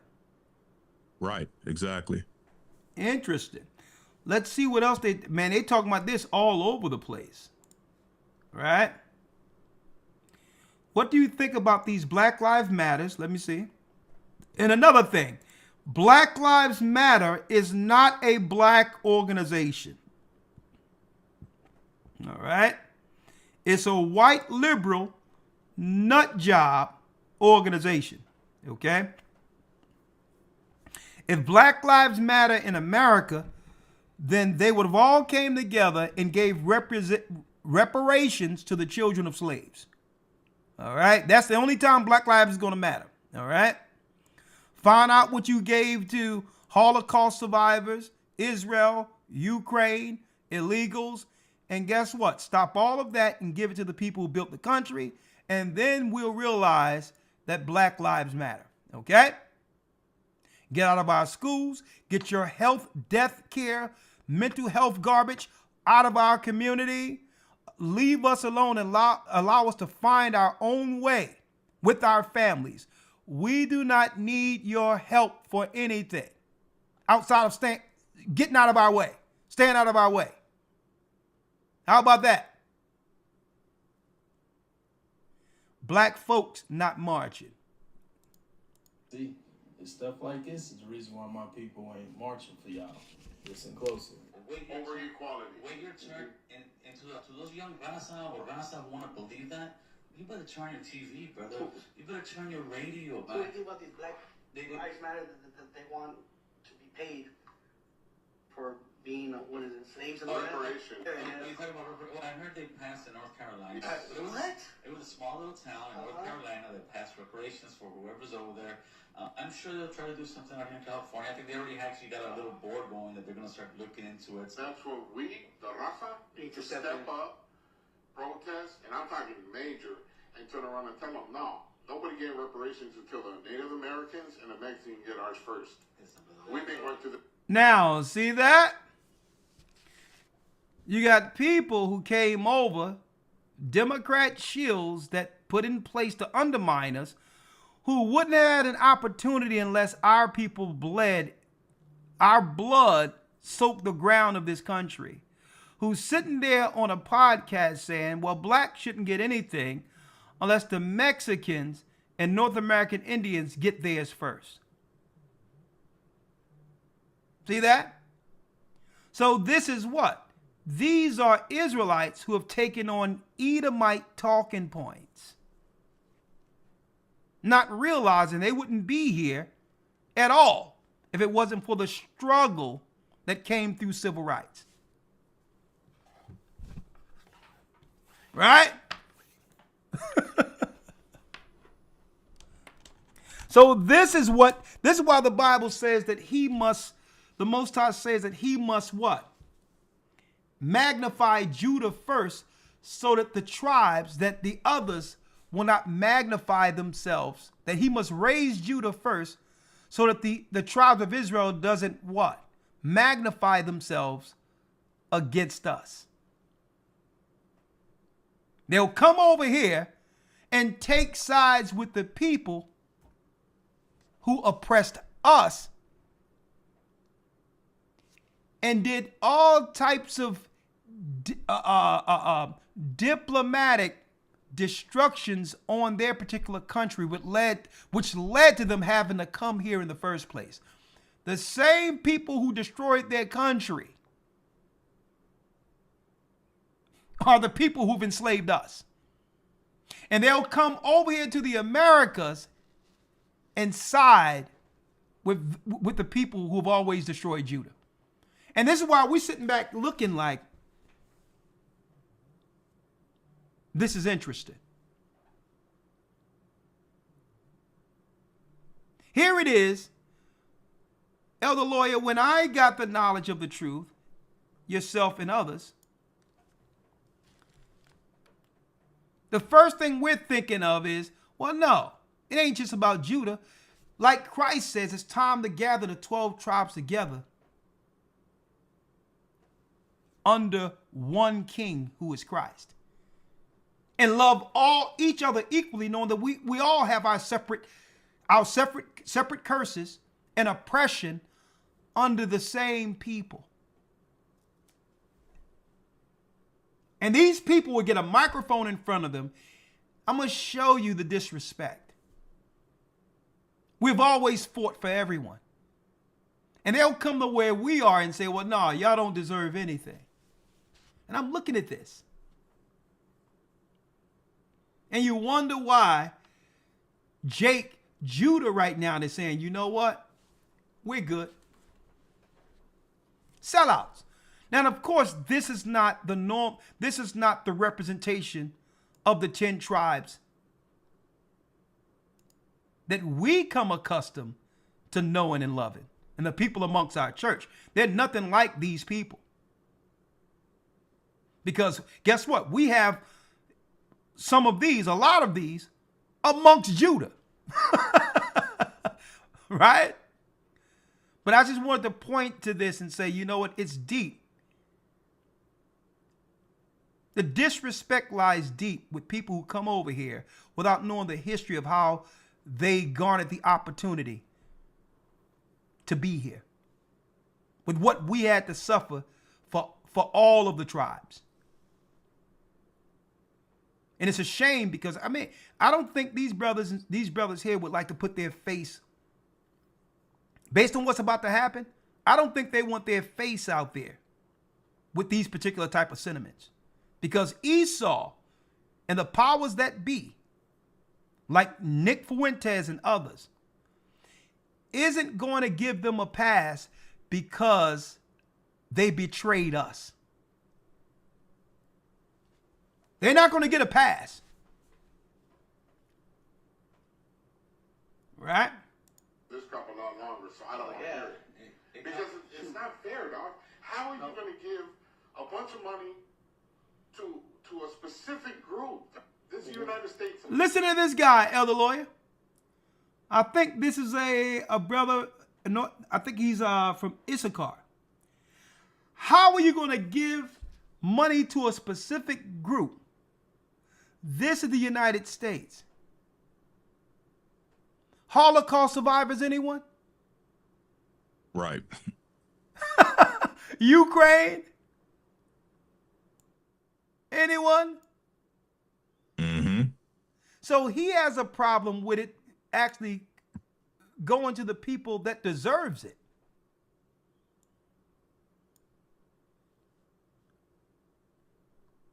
How can money go to a specific group? This is the United States.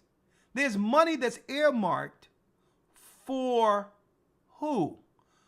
For other groups all the time. Right? All the time. What boat did this guy come in on? Money that's specifically for Jews, we can't get access to. Money that's specifically for gays, those who identify as LGBTQ. Okay, unless you identify with that, none of us cannot get access to that. So what are you talking about specific? There's money for specific groups. What the Hades is this guy talking about? Melting pot. How are you going to give it to a specific group? Because right now they've got the white people with so much guilt. It was your parents. The reason why you're not seeing so many black people at these protests is because that's what Donald Trump wants. Okay? Donald Trump wants us to be the front line, to be beaten on, and things of that nature. And the fact that you guys have not acknowledged that, you're looking behind for black people and you've never sat down and said, well, why aren't black people jumping to the front of the line during these protests? Elder Lawyer, that's a great point. Because if we were to come out there in numbers, don't you think they would stop bagging illegals and solely focus on stomping us into the concrete? I need you to think about this. Imagine if they did what they've just done to a white lesbian woman. And don't forget, there's only a few protected groups in the United States. And LGBTQ so happens to be one of those. One of the two protected groups here. If they're willing to do this, if what they're saying happened, like it happened, to a white lesbian woman, what do you think they'll do if one of us show up out there? Are you crazy? I made a video after Kamala Harris lost that illustrated that black people are tired. We are tired. We're exhausted. And so we decided to take a different approach. We decided to not be the front lines. We decided to be the ones at home. We decided to be the voices, things of that nature. Organize also amongst ourselves and get ourselves together because clearly people did not vote with us. Now you're seeing the effects of that. The reason why you're able to notice things within the Trump administration is because they can't center black people as the problem. That's what it is. They can't centralize black people as the issue. And they've been trying. They've been trying every which way to get us out there to protest, and we have not budged. Of course, we're against these illegal deportations. Oh, no. Speak for yourself. Okay? Speak for yourself. We believe in people following the law. All right? Let's make it clear. God gave us the law. Borders are in place for a reason. All right? So speak for yourself when saying we're against these illegal deportations. Okay? If our people, if this brother right here was to go into Egypt or a Middle Eastern country and try to get the money that belongs to other people and try to take the jobs of those citizens, they will have this guy on the first thing smoking. Okay? And if you overstay after 3 months and are founded, they will throw you in jail in these other countries. Now, I don't know about jail don't forget, jail in America let me tell you, that's a camp compared to being in jail in these third world countries. I traveled over in the Middle East. You overstay and they throw you in one of these places, folks. Guess what, folks? You got a dirt floor with critters running around. On top of that, you won't eat unless a family member come with food. Right. You like, yo, where my 3 squares in a cot at? And then you got some crazed Arab with 2 teeth missing and different spots that you don't understand how that went down, checking out what size shoe you wear. Because he up in there with no shoes, with all types of dark cheese between his toes. See? Right. So it's a whole different vibration compared to them being jailed here before deportation. All right?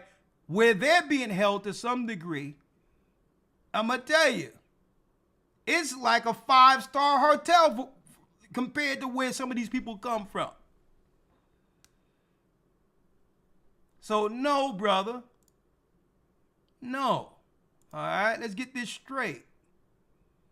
Of course we are against these illegal deportations. The illegal part is people coming over the border knowing the risks. That's the illegal part.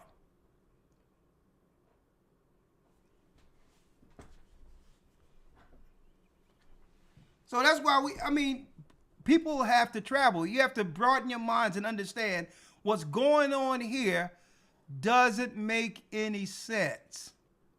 They came over knowing the risk. If I'm caught, there's a chance I will be deported.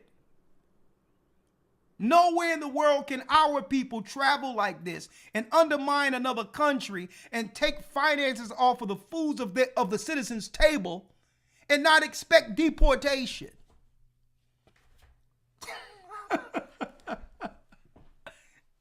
Are you kidding me? You got a guy looking at your fresh Jordans and you thinking, at least I'm going to get 3 meals in a cot. And they looking at you speaking in a language that no one understands. And you start figuring out, hey man, no one's coming. Don't forget, I done got some phone calls where I had to send money. I'm talking about people who I didn't even say go anywhere. Okay? I get a phone call. I'm like, yo, she said, yeah, this guy, he's up in a situation. I'm in another country. I'm like, who? What? I'm making a call. Some guy moseyed their way from UK and got jammed up. And now they got their shoes stolen in a dirt jail with no food being fed to them. And I'm like, who's this person? They're like, I'm like, I'll tell you what. Don't worry about it. Give me the family members or whatever the case is. I'll send money, bail that person out and have them go home. Okay. And I'm just listening to this stuff and I just don't want people to, I don't even know these people, but I'm like, you know what? Listen, here's a plane ticket. Get him out of there. You know what I mean? Of course he's gonna be walking out there without those Jordans, but I'll tell you what, you're not in Kansas anymore. All right? So, hey, what the Hades is going on here? So all of that, we are against these illegal deportations. We are indifferent. I believe if somebody came here with the risk and get away with it, eventually, enjoy the dream. But understand the risk that comes with you coming to a country undocumented. The ones who told y'all this was going to happen. A black woman running for president told you that this was going to happen. And a lot of you guys said, "Fuck it." Oh no, brother. This is a spiritually driven show. All right. Come on with the potty mouth, young man. Out of it. Sit this one out. I maintain that, but I didn't say why. A lot of people are being petty when they say that, but I'm not. I really mean that. Not because their fight isn't our fight. No. Because ultimately, constitutional rights are being infringed upon. And Hispanic people make up 20% of the country. They are the most populous minority group. Again, not being paid towards them in what I said, we've already had this fight. Because black people, remember, the United States as we know it was not always united. We had Union states and Confederate states. So people who were escaping slavery, as we all know, could be captured and killed, lynched, whatever, or sent back to their plantation right up underneath their master. As per the Fugitive Slave Act of 1793 and 1850, which eventually was repealed in 1864.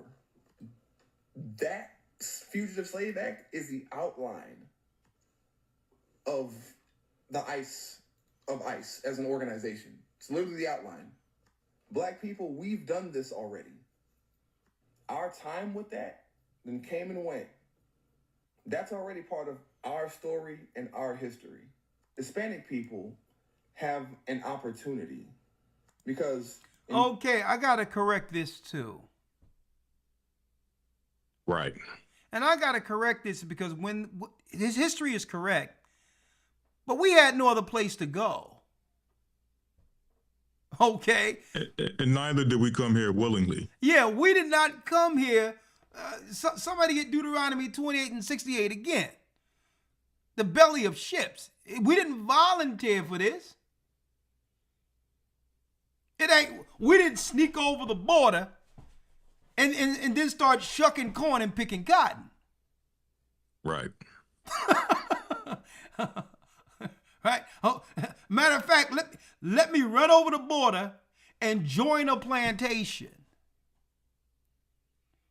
So we got to get that straightened out right now because people have revisionist history.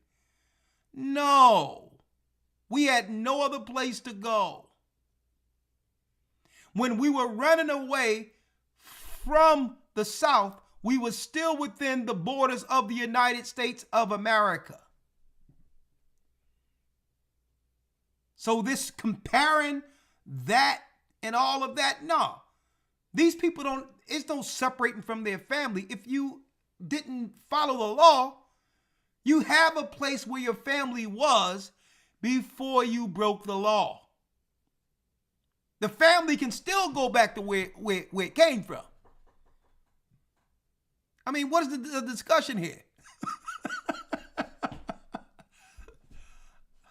I need y'all to think this madness people are trying to, with this word salad. No, these people have family where they come back where they're from.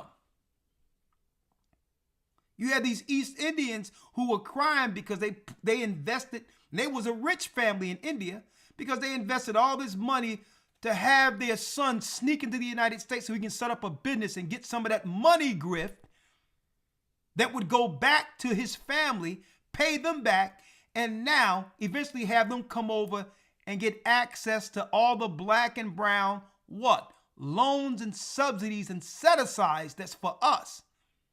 And they're crying because their son got caught. And they had enough money to sell part of their acres and all that to get him smuggled here. Okay? So no. I don't understand what these people are trying to compare what we went through in slavery to what's going on right now. That's outright offensive to even mention or even compare it when someone has a country to go back to. So nah, brother, you failed the test on this one. All right. But it's an opinion, a perspective, right?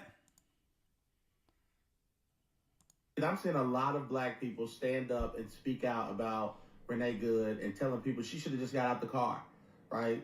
That's what they tell black people when they have altercations with the police. White liberals don't have. No, brother. And I'm glad we have the other side of this to understand some of these perspectives that's out there, Elder Lawyer. You don't drive up against law enforcement, okay, to interrupt their duty in rounding up criminals. So don't compare that to an innocent guy who's driving a car and having a problem with police. Exactly. Right? Like I gave the example a few weeks ago, if Lawyer got in his car and followed ICE, he can, everywhere ICE was going, doing their job, he can expect everything that's coming to him. Exactly. So here, and it's deep. That's how strong we are as a people, folks. There's no movement or no strength in a movement unless they can compare what they're dealing with what we've gone through. Exactly. No, get your own narrative. Get your own political stance without trying to shoehorn us into it. It's not going to work. And really, at the end of the day, brothers and sisters should say, listen, leave us alone until you give us what those Somalis received, what the Ukrainians received, what the Holocaust survivors received. Break off our people and talk to us after the money is in the account already. Okay? And then we'll think about listening to some. We're still not going out there. But then we'll begin to, at least that will open up, a conversation. That'll open up an ear to hear what you have to say. Okay? That sounds like a plan. Privilege. And so I've been keep telling all these black liberals who want to interject themselves into, like, I'm going to talk about another video, how Black Lives Matter is at the Renee Good protest. Like, why is that a black issue? Now, I'm not saying black people shouldn't care, that this death should not be. Oh, no, we don't care at all. Let's make it clear. Okay? We don't care.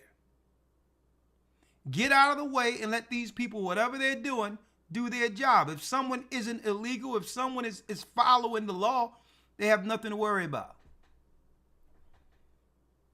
We don't care. For the whole country, even though she was not a victim, but it's a sad situation that our country's at this place. But this is not black people's fight. Illegal immigration hurts black people more than it hurts white people, more than it hurts anybody else. Say that again, because it drives down the wages in a job market that's already dried up. You get Uber Eats, you get Amazon, you get these people coming and dropping things off. And like, well, hold up, man. I'm looking at your navigating thing. And it's not even English on your knapsack, on your navigation. Okay? It's like our people are suffering enough, and we should be able to benefit first for anything when it comes to being able to survive in the country where our forefathers were sold to. We should be able to benefit first in front of everybody. That's just how it is any other place in the world. Just like, and we see that let me say this as well. Yeah. Yes, a lot gets so. Let me say this as well. And this goes back to your question you asked earlier. Why should white people more so be concerned with defending and going out protesting and trying to protect illegals? when it comes to business, when you're talking about jobs and losing jobs, black people getting the short end of the stick when it comes to losing jobs to illegal immigrants. When you look at the businesses that are hiring the immigrants, not only are liberals benefiting from this, but also conservatives. If you're a business owner, regardless of where you stand politically, if you own a business and you're hiring illegals, then you're benefiting from this. So it's in your interest, again, to go out there and protect, to protest, and do what you need to do to ensure that the immigrants can do what they do, because you are benefiting as a business owner, a white business owner, from the work and the labor, the cheap labor of these immigrants. Yeah. And that's another reason why these demo nuts are out there protesting. Because there's a lot of weird things going on too that no one is talking about. 4 months ago, it was on the news that missing children were recovered in Trump's unprecedented crime crackdown. How many of these children are being trafficked through a lot of these systems here ran by liberals? Right? Now, if you're going to tell me that it's okay to go into the neighborhoods where I grew up at, North Philadelphia, and teach gender bending when it comes to children, how am I to think that this is not happening with illegals who don't have the same rights, illegal children who don't have the same protections as American citizens? If you can teach this in the United States, offering gender transition for citizens, I need y'all to think about this, folks. Then what chance does an undocumented child has under their authority?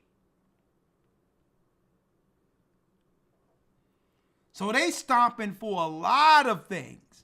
And don't think sexual access isn't one of those.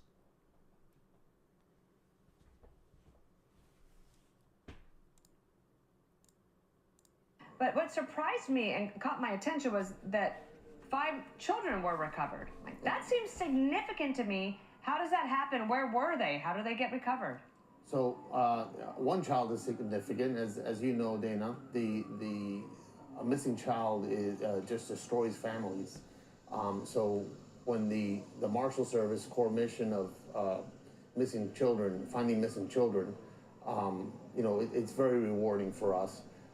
And we get to start these families on the healing process. And folks, they said over 20 million people came over the border to undermine, under the spirit of Marxism, the whole fiber of the United States, as well as 300,000 children went missing at the border. Man, don't tell me the Most High isn't going to rain fire down on Babylon. And these people are marching and protesting to keep this satanic, liberal, evil system in place against family, against all that's right according to God, and against children.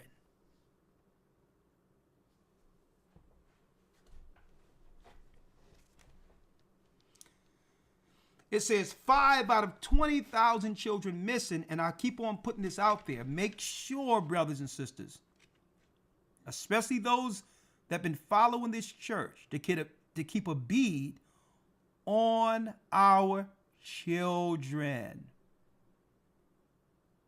With the people they let in, I'm going to tell you, it's straight lawlessness going on. And sisters going to have to be very careful who they're alone with all of these strangers now who has an intent of utterly destroying our sisters.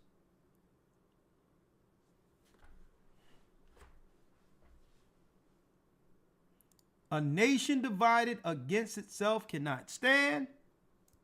And I am so glad the Most High, in the midst of tearing this whole thing down, is gathering God's people back together as one again. So there is a silver lining in this cloud. We can sit back and watch the whole thing go down while the Most High raised the children of Israel. Okay? Now, of course, eventually, because we're not participating, it's going to lead to them doing something that will, that will force people to protect themselves. Now, what that is, we're going to see. But what I'm waiting for, Elder Lawyer in particular, for a false flag blaming Israelites. Like in 2019, they was waving a few things out there that didn't catch fire, talking about something that happened in a supermarket next to a graveyard. Somebody who identified as an Israelite harmed somebody and somebody got killed and all of that, but it never caught fire. Because everyone started examining the story and started saying, well, this truly doesn't seem, this story isn't bearing out. Right? This story isn't bearing out, right? So they tried to put it out there years ago, but it didn't catch wind. But right now, with all of the foreigners they brought into the country, I believe they're going to use some of these agents and have something happen in the United States and blame it on Israelites. And once that happens, I believe that's going to be the linchpin pulled from out of the grenade. Just keep our eyes on that. A false flag claiming that Israelites are behind something. And the more I see brothers out there training publicly, saying things they aren't to say, coming off seemingly as a military or militia, all I can say is it may seem good out and proud what you're doing it publicly like that right now, but I don't think it's going to serve the mission you're on rightly down the line. It's going to be used against you. So be wise as serpents, harmless as a dove. What I can do, because I really have no time for any conversations right now, but what I will do, I can open it up for two Zooms, because I said I would do so. 2 Zoom participants to come on in. What say you concerning anything that we've talked about today? The floor is yours. If you have a question or comment, now is your time. Right? Now is your time. What I can do here.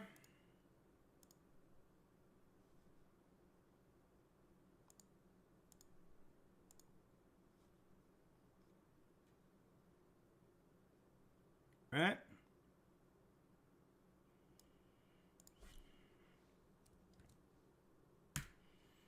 And again, for those who would like to enroll in the next academy, in a couple of weeks, we'll be open enrollments. Week 7 begins this coming Sunday is week 7, right, Elder Lawyer?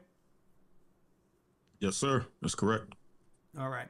It says Drewski did another video, this time on African scammers. Boy, I'm going to tell you right now, we do have a church in Huntsville, Alabama. We do. I'm going to tell you right now, Elder Lawyer, the Christian churches are up in arms with Drewski. With him actually hanging. They showed him hanging from the sky, being being moved around out of the air, and it's about these preachers and how they are, scamming the community. And man, they're up in arms right now. But there's nothing that he did a parody on that didn't exist. It's actual parody of actual actions within the Christian church right now. So, right. All right. So, if you want to come in now. Nicole Brown.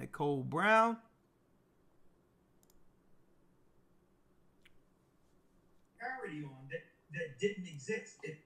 Okay, how you doing, Nicole? Can you mute the background? Absolutely. This is Preacher's daughter. Shalom. How are you doing, sister?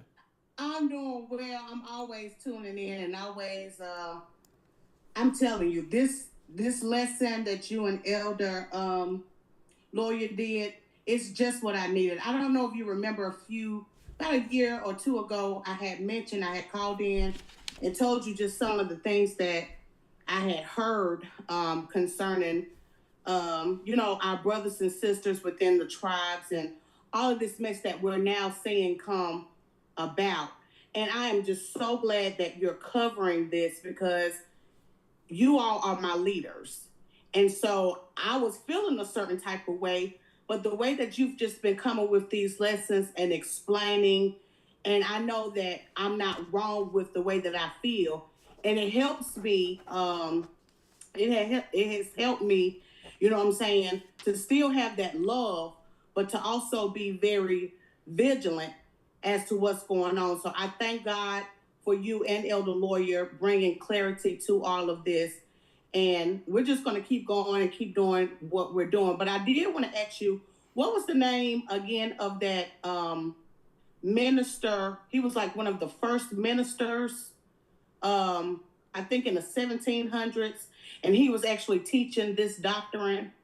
I think Gabriel Prosser. Gabriel Prosser, okay. Prosser. Okay, all right. That's what I needed to know. Okay. But I thank you so much for everything. We just have to stay prayed up. We are under attack, but the Most High is moving. And another thing that you brought out tonight, when we send our children to school, we have to keep them and make sure that they have a solid foundation. Some people have a form of godliness, but they don't have the true spirit of the Most High. So when we hear people talking like,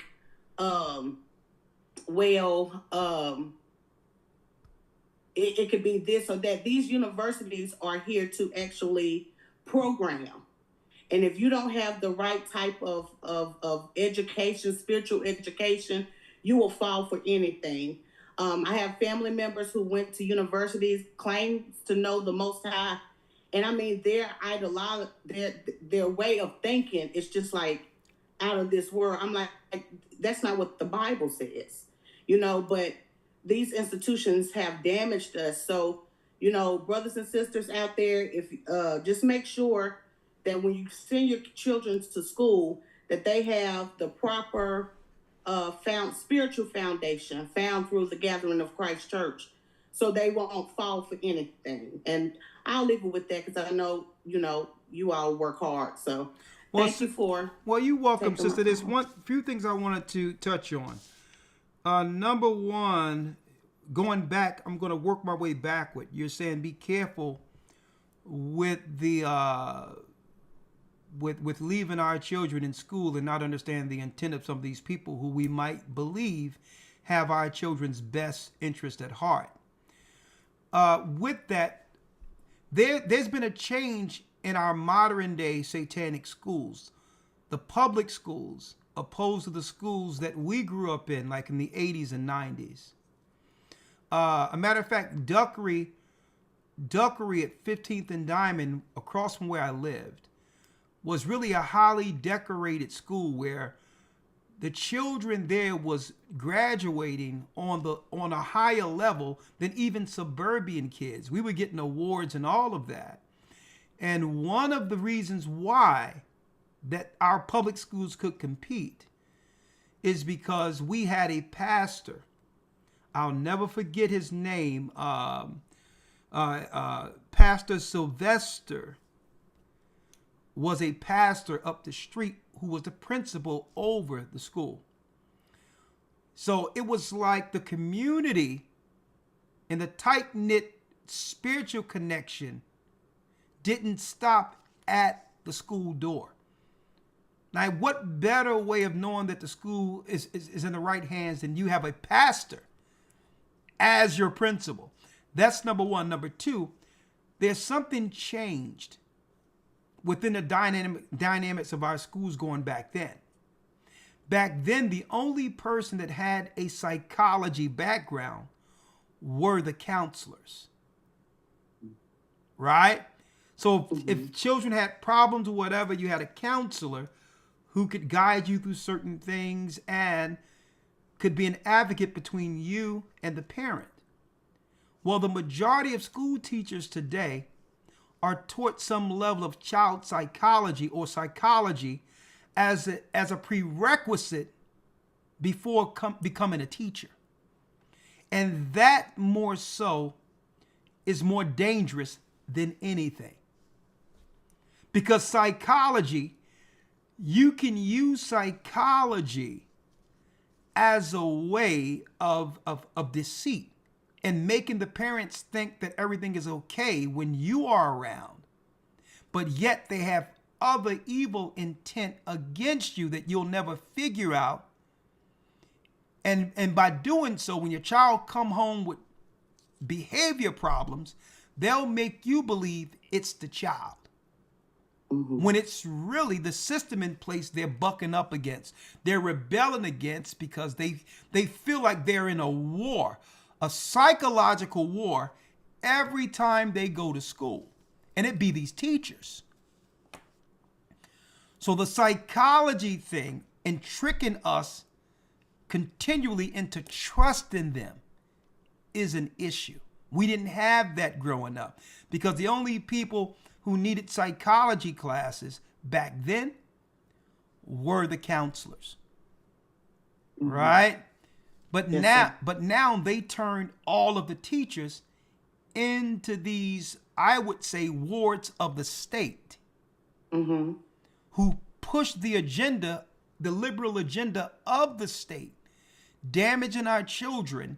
So it's upon us as adults to do the background checks and understand what's going on with these teachers.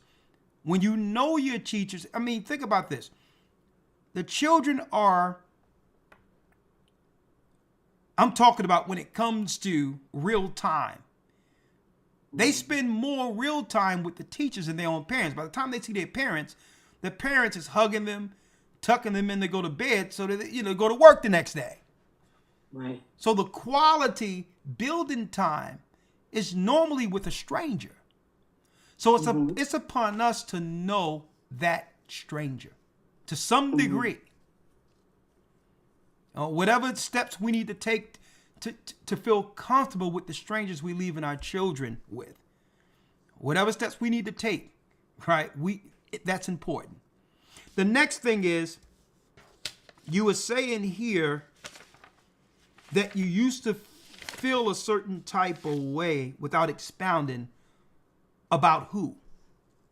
Based on what's going on in the earth today, you used to feel a certain type of way, but with this particular platform, with our lessons, it's helping you to have a balanced perspective in things, right? Absolutely. So what in particular you used to feel a certain type of way about? You didn't expound on that in particular. Okay, and I may have told you this before, but I started out with my journey. I started out with the Hidden Colors.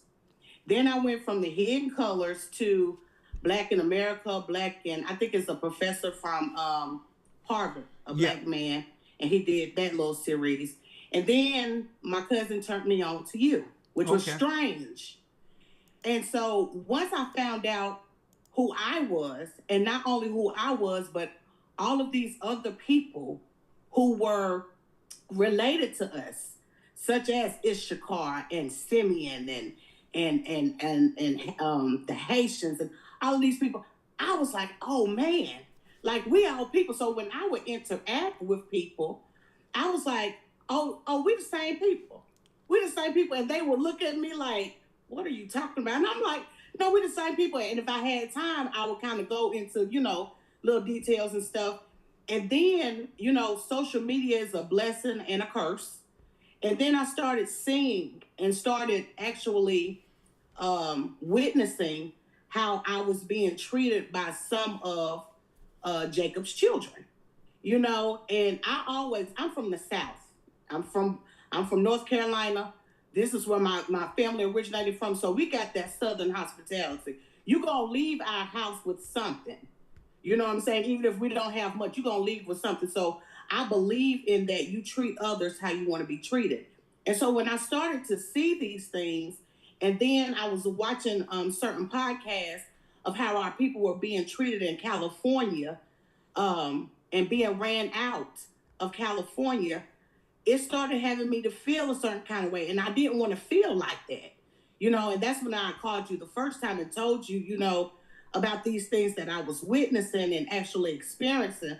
And so I was, praying. I was like, Yeshaya, I do not want to feel like this about people. And how am I to feel about this? I'm going to turn the other cheek, but how am I supposed to interact and go on my daily life when I interact with so many different types of people every day?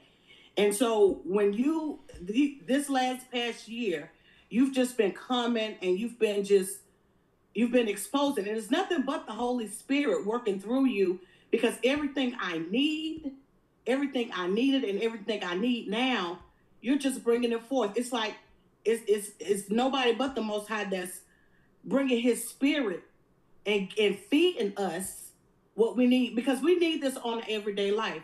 I love learning about the Bible history and things like that, but I need to know how to live day by day, because this is a whole new America. Yeah. This is a whole new America. It'll never go back to what it was. It's over. Yeah. It's over. This ain't the heat of the night. Well, sister, you know what I'm saying? The heat of the night, it was black. Yeah. Michael Jackson said, it's black, it's white, it's BMW, yeah. It's no longer that. Man, you know what I'm saying? Life was so simpler when we were coming up. It was simpler. And it was an environment in which it leaned us towards trusting others, because at least we understood the dynamic. Even if there was racism, the fight was only towards one way or the other. It was just one fight. But they just compiled all of these layers to it to a degree where we just have to be careful. Now, let me say this real quick. And another thing we have to be careful, because Esau is slick, is because at one time, YouTube and these other social platforms, it was open without an algorithm to allow you to explore beyond the boundaries of what you would normally dive into.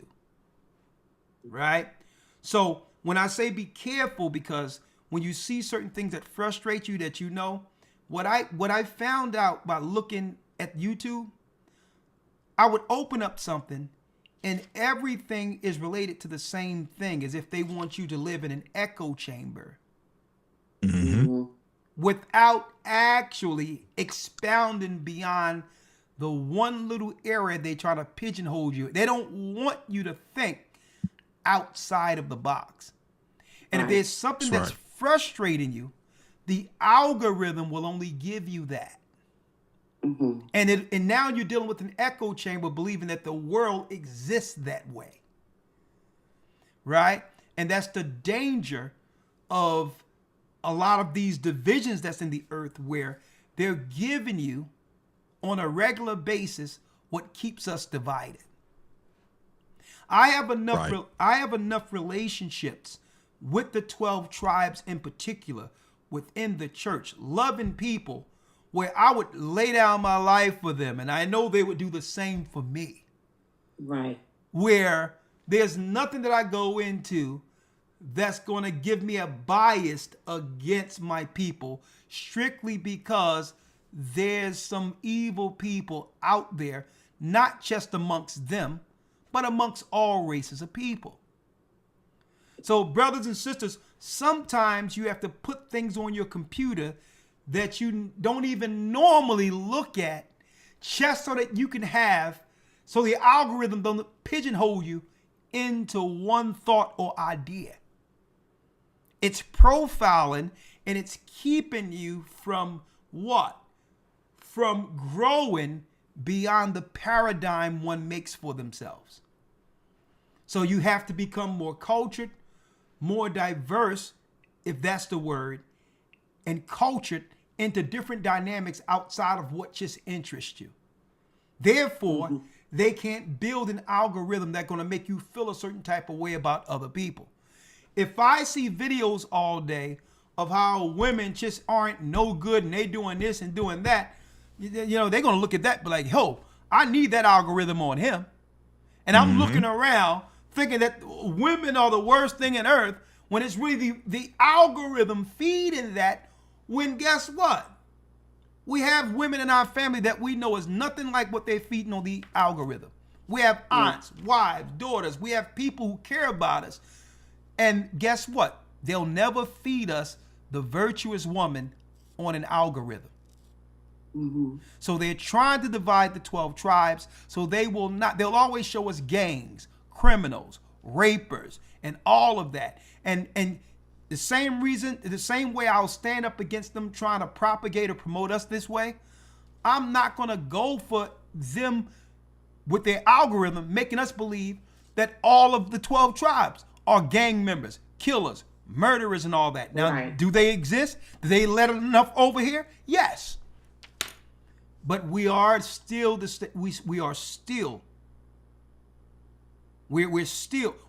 stay balanced, right? But it's the algorithm. I mean, some women out there, I know it for sure, they feel a certain type of way about men when they didn't even have the experience of a man doing anything wrong to them. But you know what? It's the algorithm. You know what? Oh man, that's a lesson in of itself. The algorithm of the beast. That's a lesson. Yes, sir. Woo! Hold on. Let's chill for a second, sister.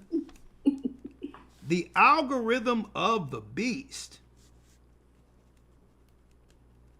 Man, that's going to be a deep situation there. All right, sister, I got one more person, and then I made me some elder lawyer. I made me some Mediterranean kebabs. I got something important to tend to as soon as I get off of here. But hey, thank you, sister. Just come on in Friday, and we'll continue this discussion. I'm a Petroleum. All right, thank you, sister. Bless you. God bless you. All right. The algorithm of the beast. Oh, that's gonna be. Hey, that's gonna be some heat right there. All right. And it's definitely necessary. Yeah. To understand how this thing is working and how it can you feed hear you me? pretty much. Hold up, sister. Hello? What you in it? Oh, go ahead, lawyer. Say something. Hold on, I'm just sister. saying, that's No, go ahead, lawyer. necessary. You were saying it was I'm important. just saying that's a necessity right there. You definitely need that to understand how we're being Can you hear me? force-fed information based on what we watch, and it keeps us with this jaded view and this very narrow, shallow first I view of wanna- the Oh, world around us. hey, sister, do me a favor. Just hold on for 1 second. Don't mute, but I'm gonna bring you in 1 second, okay? Okay. All right, go ahead, lawyer. I'm sorry. Go ahead. Say what you're saying. Yeah, just how like you're mentioning, this algorithm, you watch certain videos and that's all it's feeding you, and it keeps you with this jaded, shallow view about the world around you. Sometimes you gotta just turn this thing off and just go outside and deal with people regularly to realize that things are not, yes, there's evil in the world, yes, there's bad in the world, but things ain't as they're being fed through this algorithm as you were stating. So that lesson is a necessity. Yeah, because we see these things over and over again, it will shape a perception, and it gives you a jaded idea of the world. Right. Right. So we have to be careful with that, because we think these fees are just coming up, but a lot of these fees are intentional. And that's why sometimes, man, listen, I have to turn this stuff off, and I'll put on something that'll make me laugh. Right. Right. I'll just put on something. I'm like, Right. listen, because I can't go through the world. See, I'm glad I got the Bible as a balance, because you'll go through the world paranoid, thinking that everyone's your enemy and all of that. And now it's getting in the way of you actually taking advantage of the little life we have left here. Exactly. That's right. All right. Thank you, my brother. All right. Yes, sir. How you doing, sister? Talk to me. I'm doing well, thank you. So first, thank you for having me. This is the first time on the call, and my sister invited me, so I'm very grateful. It's been wonderful. I've got quite a few points to what you were saying, but the last thing you were talking about is the algorithms. For 2025, the Oxford Dictionary for the word was rage baiting. So these platforms, the way they are creating all this antagonistic stuff, it was designed by plan. In 2022, the Oxford word was gaslighting. That's a psychological term. So what's interesting is I didn't grow up in the church, but for 14 years, I was under Word of Faith ministry. And it was interesting because God brought me out of that. And for a while, I worked in the community. But what's interesting, the last 8 years, I've been studying psychology, and psychology is the study of the mind. But the interesting thing is God made the mind. And so it stops in the soul with in psychology. You are a spirit, you have a soul, you live in this body. And so the battle that we're fighting is spiritual. So they are using psychology for really what is a spiritual problem. And a lot of times with all of the anxiety,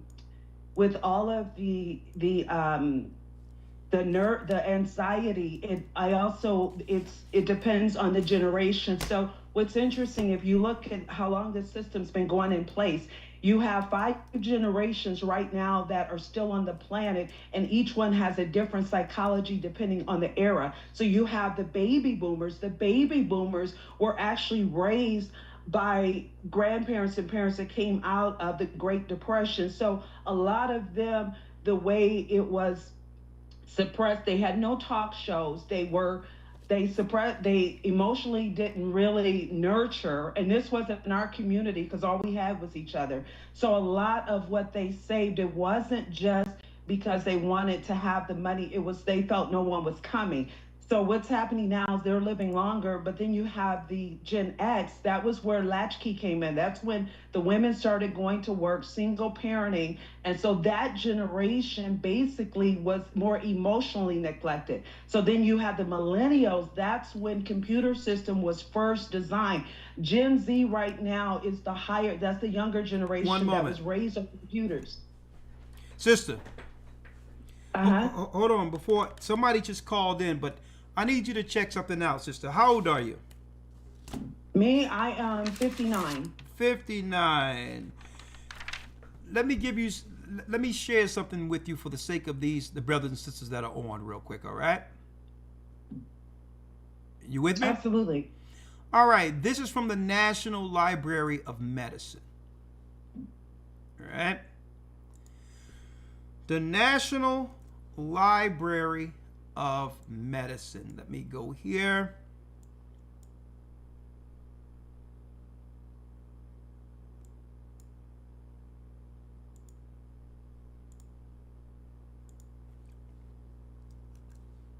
A lot of people probably didn't know this. From the National Library of Medicine, and a matter of fact, I'll make sure I'll put this in the chat so that others can have access to it afterward. The National Library of Medicine, National Center for Biotechnology and Information. Right? The frontiers in psychology. Number one, they needed to find a science that would have people make decisions outside of their better conscience. Man-made. So listen to me. Especially a country initially that was built on what they would call Judeo-Christian values, that comes with some substance, some morality, some accountability. So how can we get people who would resist the mark of the beast, who believe in God, who's looking for this, to one day decide it's okay to take it? So they had 100 years to put something in place where normal people who would reject the mark of the beast would actually take it. Like, for instance, it was psychology that caused all these faith-believing Christians to take the jab. I didn't take it, but I get you. I'm saying, listen to me. But it was psychology. Yes. Through fear. So why am I going here? When you go into National Library of Medicine, here is the origin of psychology. Background: conjurers are masters of illusion and deception. And they have developed astonishing methods of manipulating our experience.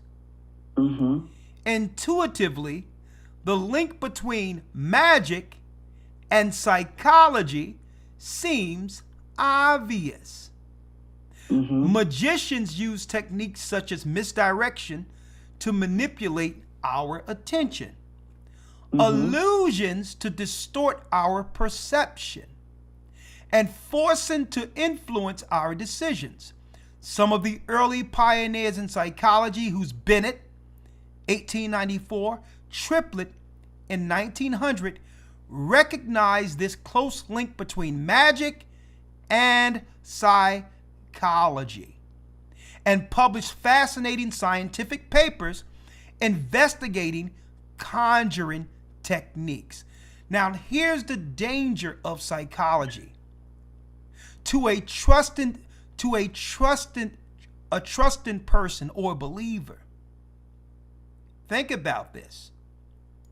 When someone come to them in the posture of concern, a trusting person internalize that and convince themselves this person cares more about what we're dealing with here as I do. Now, if you got someone that's trying to convince you to do something and can assume that posture as an actor, that's when psychology is dangerous, because it's used as a tool of manipulation. After studying the nature of people, you are using your knowledge of psychology to get an intended outcome. That's trickery. Which is what happened during the pandemic, and it's just what you said, because what they unleashed was a spirit of fear. And so when people are afraid, they can be manipulated, because if you look at all that they kept putting on the media was the death things, right? They didn't see what the natural immune system did. They didn't do a lot of things. So what was interesting, there's a percentage that says, like God says in his word, Hosea 4:6, my people perish for lack of knowledge, or lack of under vision, right? So because that keeps you disciplined, it keeps you on track. So what they have found, like 80% of people, it's 80% of people don't have a vision.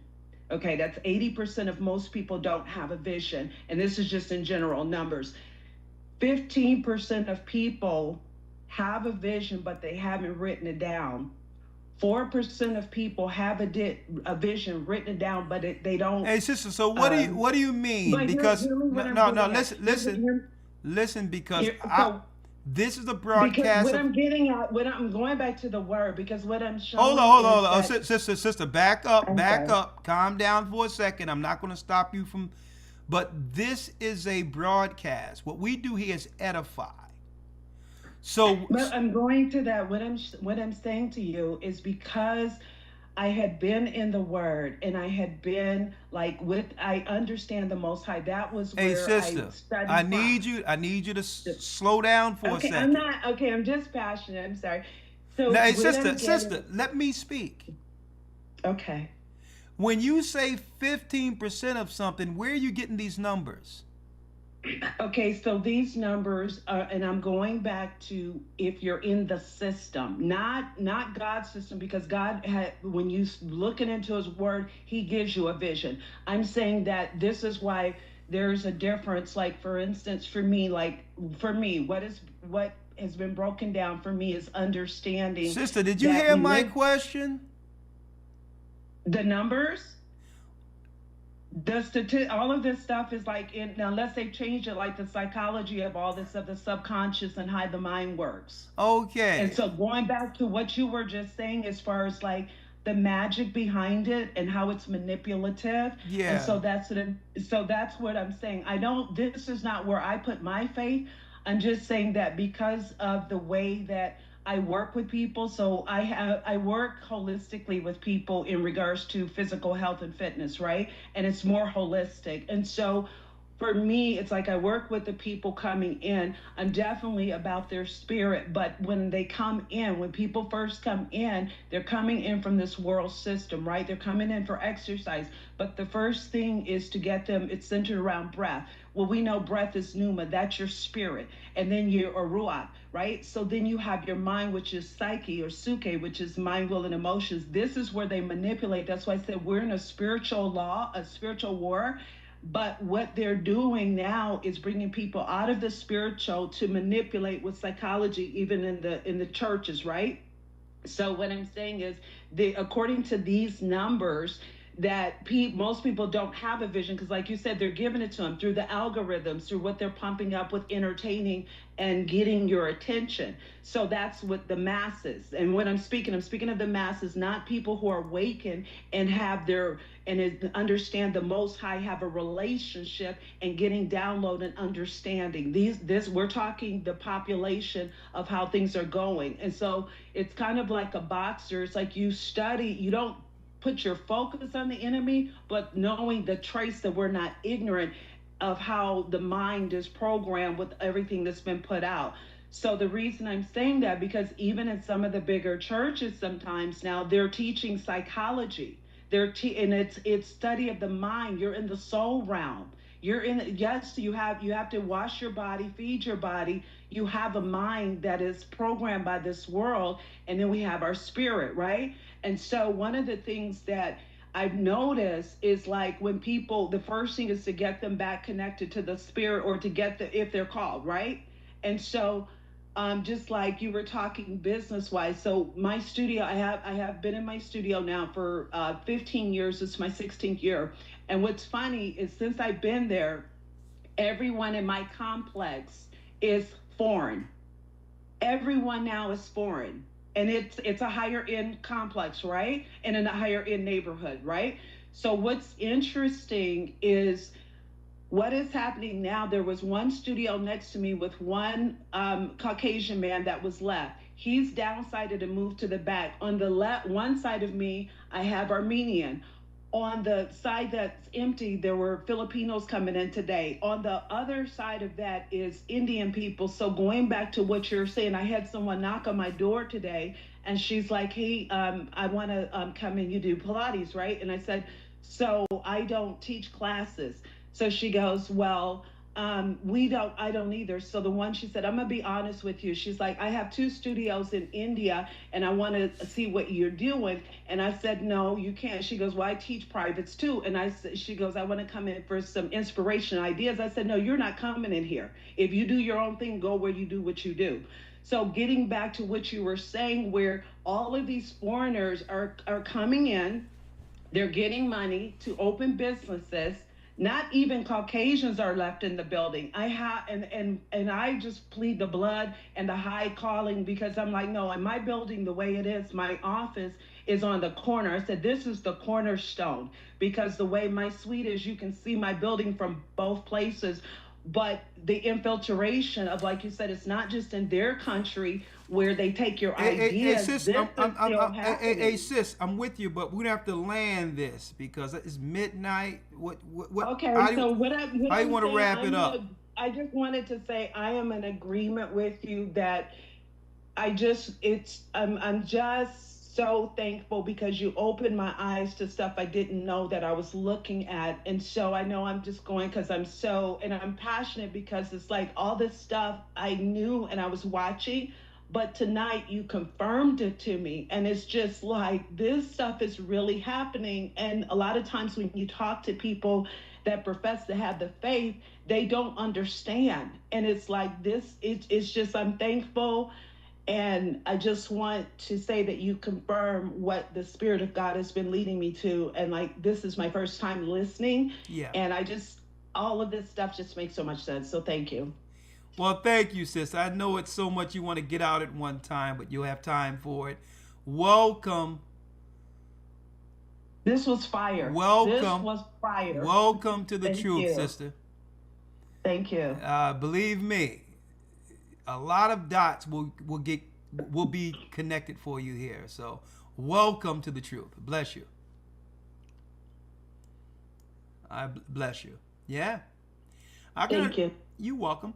Sometimes it's so overwhelming when we find the truth. We tend to look for but can't find the words to say, and we have to be patient with one another, because he had so many ideas going on at one time, but all of her intentions are good. I could tell. But there's a lot of emotions going on at one time, and you only have a few minutes to cram it in. So that's why I wanted to give it some level, a path where we can get some edification out of it. But in a nutshell, it's making sense how her whole world has changed right up from under her, where the demographics of the people she once knew, these people no longer exist, and now she's living in a new Babylonian world that she must adjust herself under. And that's why the Most High have her here. This thing is a wrap. Okay, so if you don't have the understanding, I mean, like I said during the academy, Elder, this is no time to be in the dark concerning what's going on in the earth. And blessed are our eyes to see and ears to hear, because we're going to need each other through this. Right? Sure. Right now, it's all posturing. But soon, it's going to be real out here. These people aren't here just to get a piece of the American dream. They're here for their final war against the children of Jacob. But the Most High going to have them stomped on. Okay? Thank you, Other Lawyer. And thank you for, staying up some extra time with us. And, hey, that concludes our broadcast. And I'll end it with the Most High is calling back Israel. We are the children of Israel. And yes, we are back.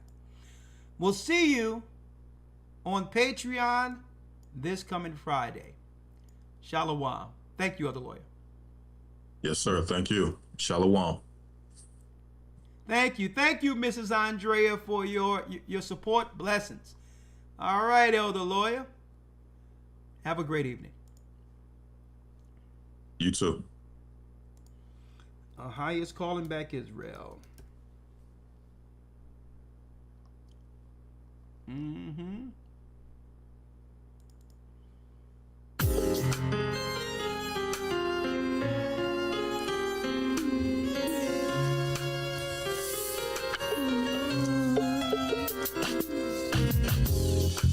The East is where we're from. The 12 tribes of Israel. In 721 BC, the Assyrian king, he took us down, we fell. With a great escape, we went through the Euphrates. The Lord held the water still. To a land where no mankind dwelt, we went. the 12 tribes of Israel. That's who we be, Manasseh, the Cubans, Ephraim from Puerto Rico, and Valley from the Isles of Hawaii. The Lord is calling back Israel. Zebulon from Panama, Gad, the North American Indians, Simeon, the Dominicans, the highest gathering Israel. The Arabs and Africans told us, at gunpoint, together our wives and children.